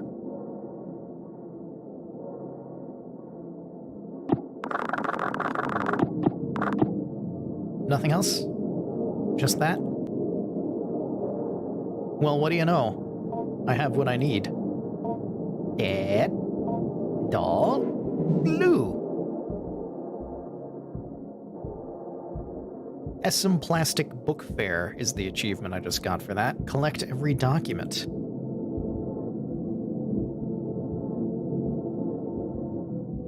My completionist attitude has given me all of the things.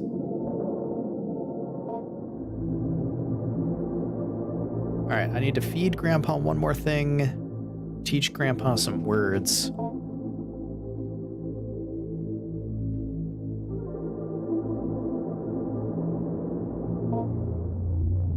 Grandpa's standing.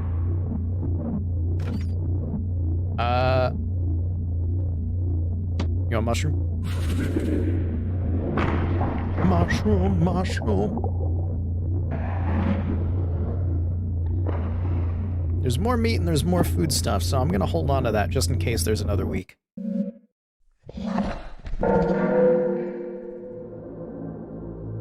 Feeding complete. Let's teach Grandpa some stuff. Meaning.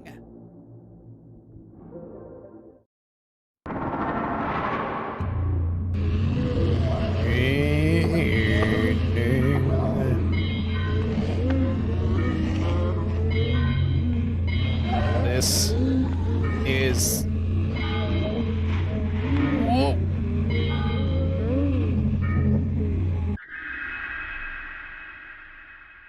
The constant vibration that you see is literally just the game. It fights you. It fights you to learn. Having completed lesson, notes. Meaning, part of vocabulary and vocalization, module J11.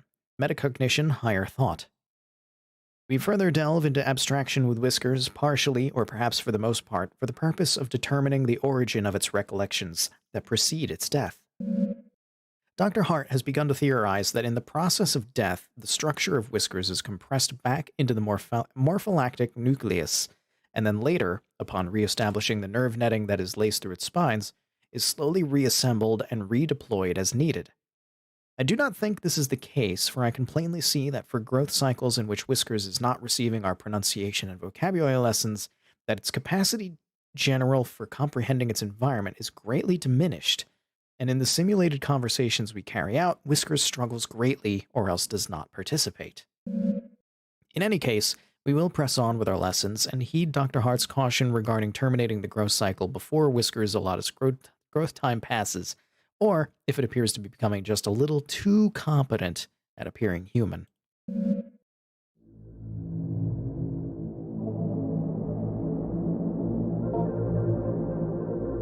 Teach Grandpa symbol. This will be difficult. Sim. Oh, you're fighting me. Oh, you're fighting me hard. Not up there. Down. Oh. Oh, well, that's going better than I thought. There we go.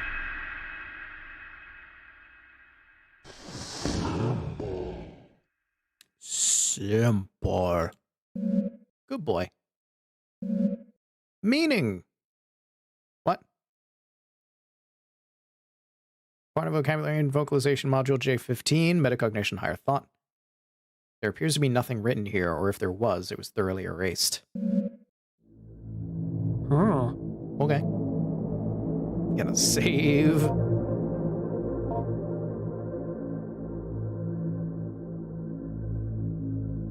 Oh my.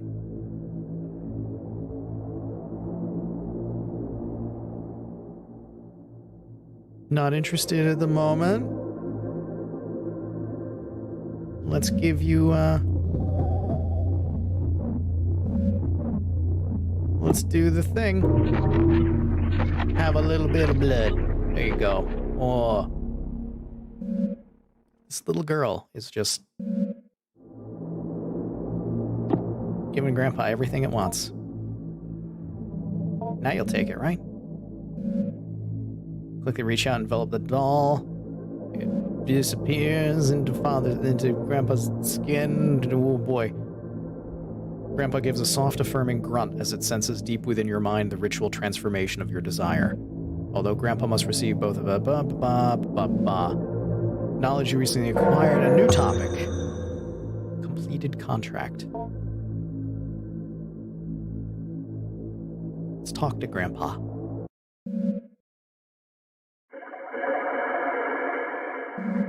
The inner Grandpa, still not fully formed, is revealed. Oh! You are definitely a bit more of a Grandpa now. Let's ask about some things.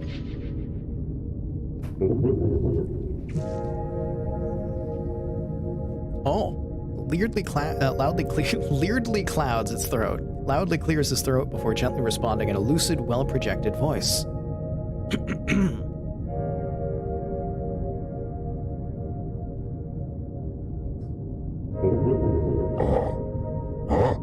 No, too much.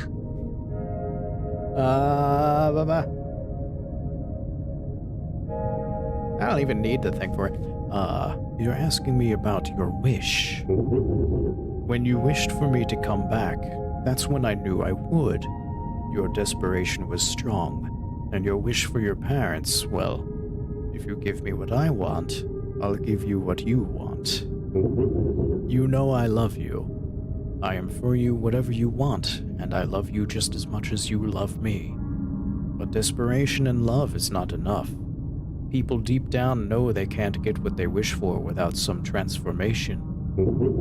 There is something that sits at the root of everyone's soul that understands the separation between them and eternity. You may desire something, but you know you will not get it without some movement on your part. You gotta do the thing, you gotta put in the work. put in the work if you want to get anywhere. So it is not enough to just wish, which you know will not work. You must wish and a little more to transform your intention into something that might fructify, or for desire to become reality. Grandpa Shell? Ah, you're asking me about my shell. Well, you see, I like to have something to grow in, something shaped like a person. It just helps to have something surrounding me when I don't have skin. My whiskers do the growing. My whiskers, yes, you know, the hairy little things. I am a part of it, and it is a part of me. However, my whiskers are what heard you wishing for me to come back, and so they went to work in the shell you provided. The shell also helps you envision me as what you desire. You have such a nice imagination. If I weren't in my shell, you'd have my whiskers exposed and knitting together my face. That might interrupt the feedback loop of my reading your desires. Yeah, because if you see the face being knitted together, it might make you realize that it's not really your grandpa. Even if, you know, he's kinda slimy right now. And then acting upon the desires I have read, and then once again reading your reaction. We wouldn't want that interfered with. The material of the doll you put down is good fit. It's not the most comfortable, but it's quite flexible, and thankfully my shell was able to adjust nicely to my growth. The biohazard bin, would you like to tell me more about this? Ah, you're asking about the medical waste bin. I believe it's locked up. Not anymore. I heard them punch it in the code many times as they placed part of burnt-up, dying self into the bin. They often forgot what the code was and had to go check on the wall, where they were always taping up sheets upon sheets of information, so much so that the new papers would cover the old. What do you think you would find in there? In case you aren't like me and click on literally everything possible. If you didn't find it yet, here's where it is. Well, perhaps something. They did throw trash inside from time to time, bits of paper and so forth. I remember seeing a man who looked quite like me. His daughter had given him a photo of her new boyfriend. He threw it into the bin in disgust and joked with one of his colleagues. It may still be in there for all I know. I already got it, I just gave it to you. Language. Give me more lucid thoughts on your learning words. Ah, you're asking about language. Well, the more you taught me, the more I was able to learn myself by hearing what you are thinking and saying. A week ago, I could speak a little bit, but I was less of what you imagined me to be, and not quite the talker I am at the moment. Part of what I am saying is of course made up of what you expect me to say. I think I am very comfortable being open and honest with you because I am your grandpa, and I love you, and certainly that makes up part of what I am. However, there is a part of me deeper down, the thing that created me maybe, that undying nucleus. It is answering for me as well, and is unaffected by whoever might shape what I may come with their thoughts. Tell me about your meaty little friends that you have been just digesting. Ah, you're asking about my little friends. Well, yes, they come from me. They grow around me in pockets of flesh and protoplasm. Think of them like dreams, maybe. I'll explain.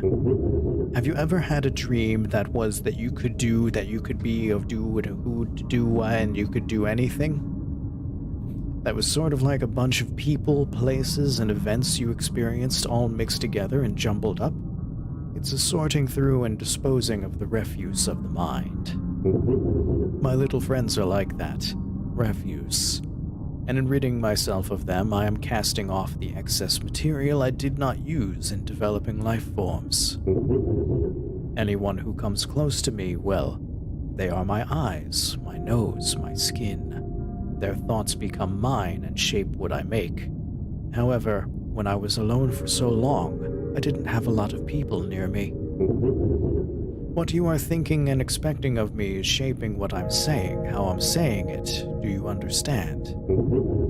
And so, because I did not have enough input from my surroundings in order to put the material to use, the material falls off my body, crawls away, and usually dies.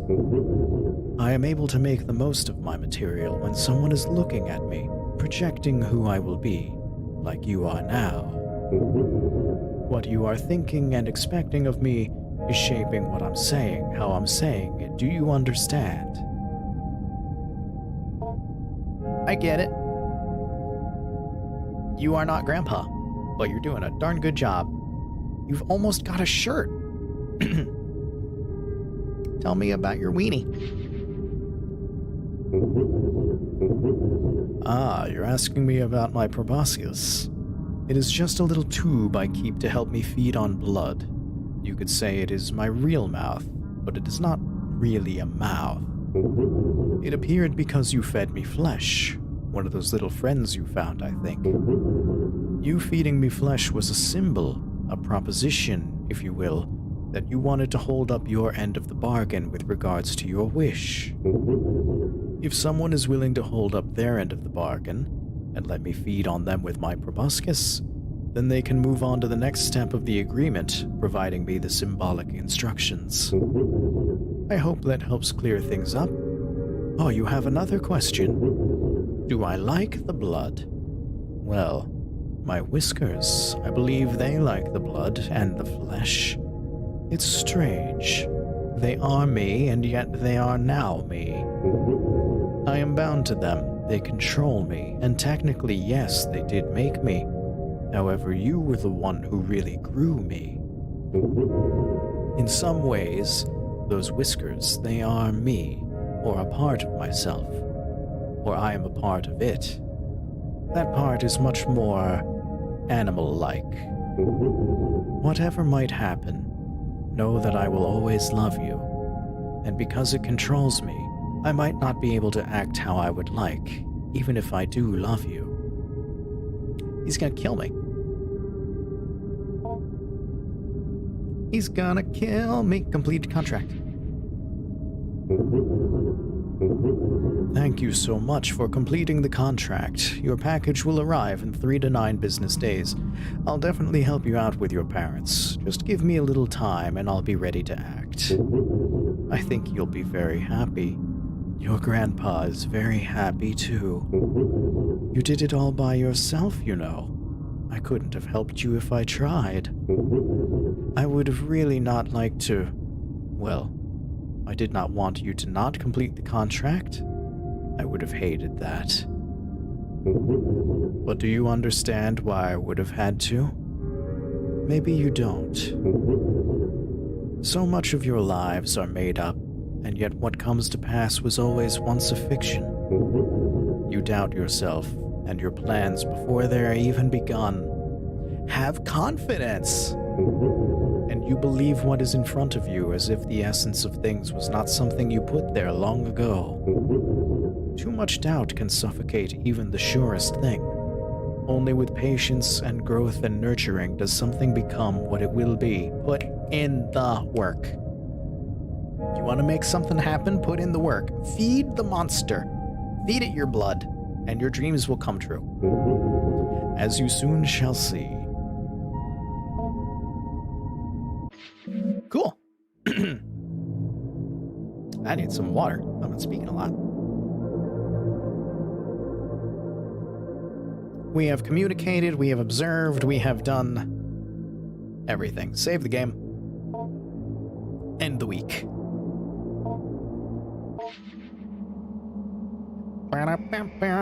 Weekly summary.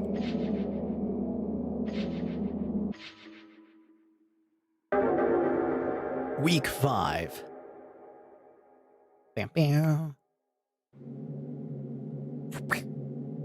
I met with Adrienne one final time in order to see if I could not reach some sort of resolution regarding her emotional trouble. In these past few weeks, according to the reports of her teachers and peers, she has shown a remarkable transformation in conduct.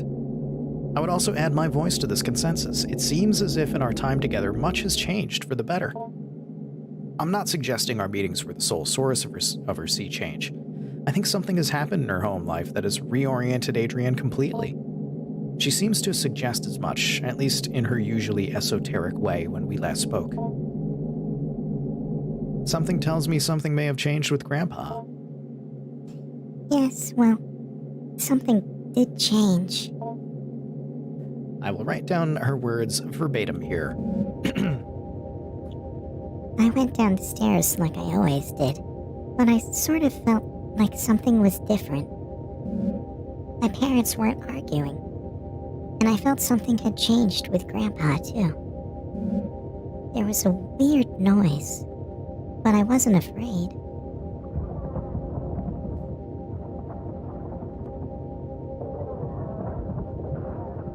Oh. Nothing to oh, nothing. Oh, I can't do anything. Okay. Door.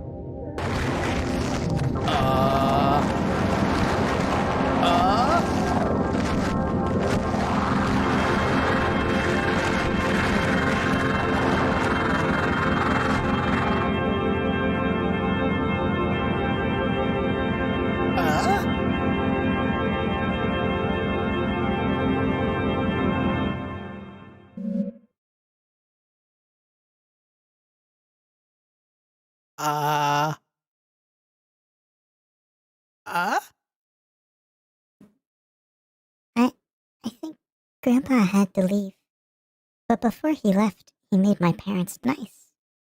He reached inside and changed them. That was my wish. Maybe even what I was growing wasn't really my grandpa. Grandpa left when I was growing behind.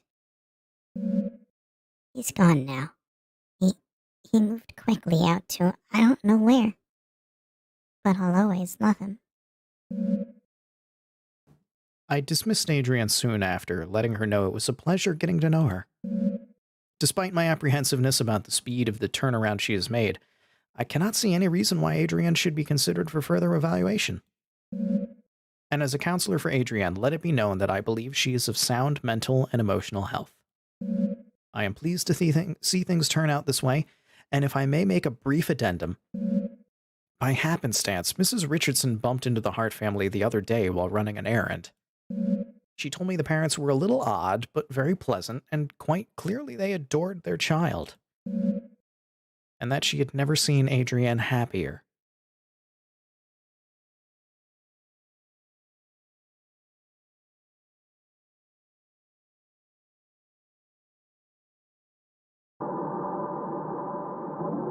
There are two endings in Growing My Grandpa. You got the fulfilled contract ending.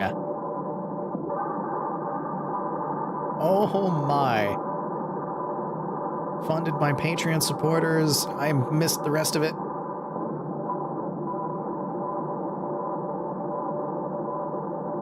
Puddles. Good job, Puddles. Thank you for that, John Elise.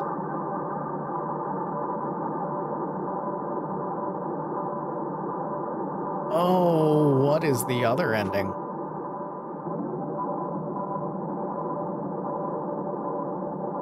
The other ending is probably the bad end. Or is this the bad end? My real dad? Oh.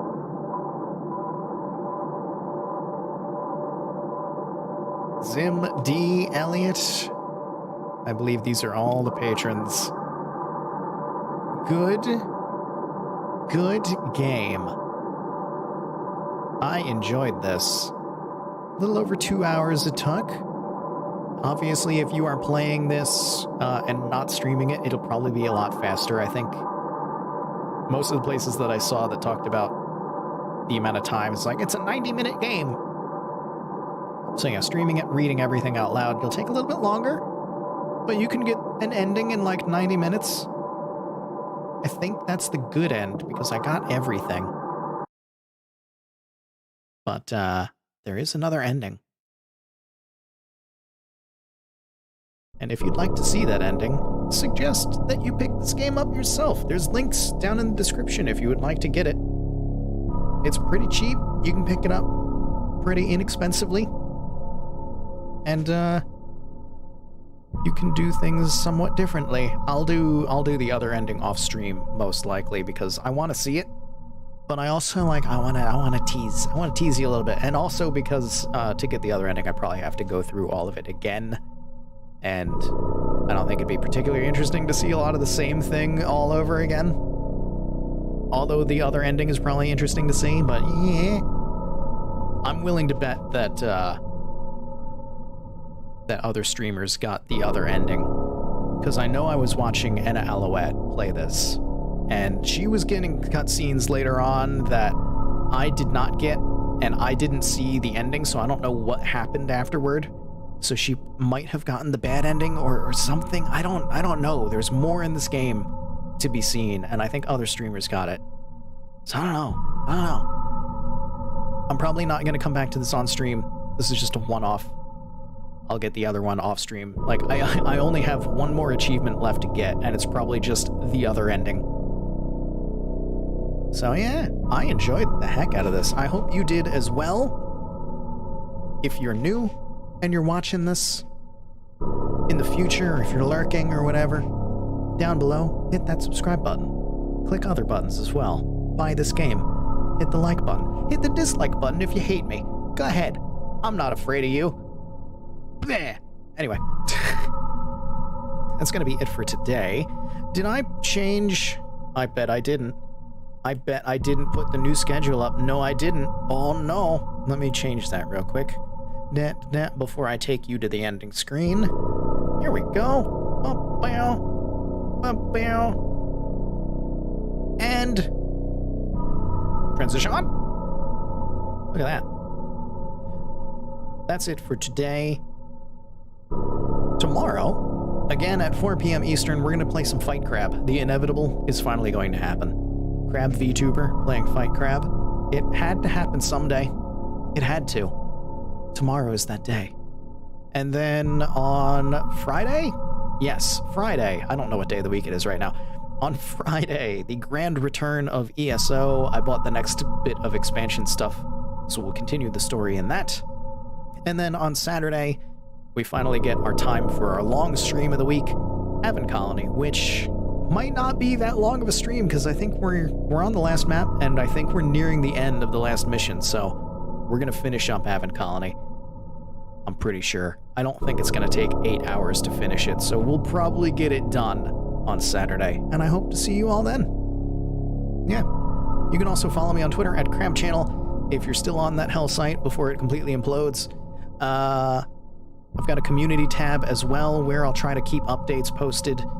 The Twitter is also where I occasionally put up some dumb jokes and whatnot, so there's a little bit more on there, but I'm going to try to be more up-to-date with the community tab and do things there. And yeah, hopefully I'll see you all tomorrow for some Fight Crab. I'm going to go now. Bye, everybody.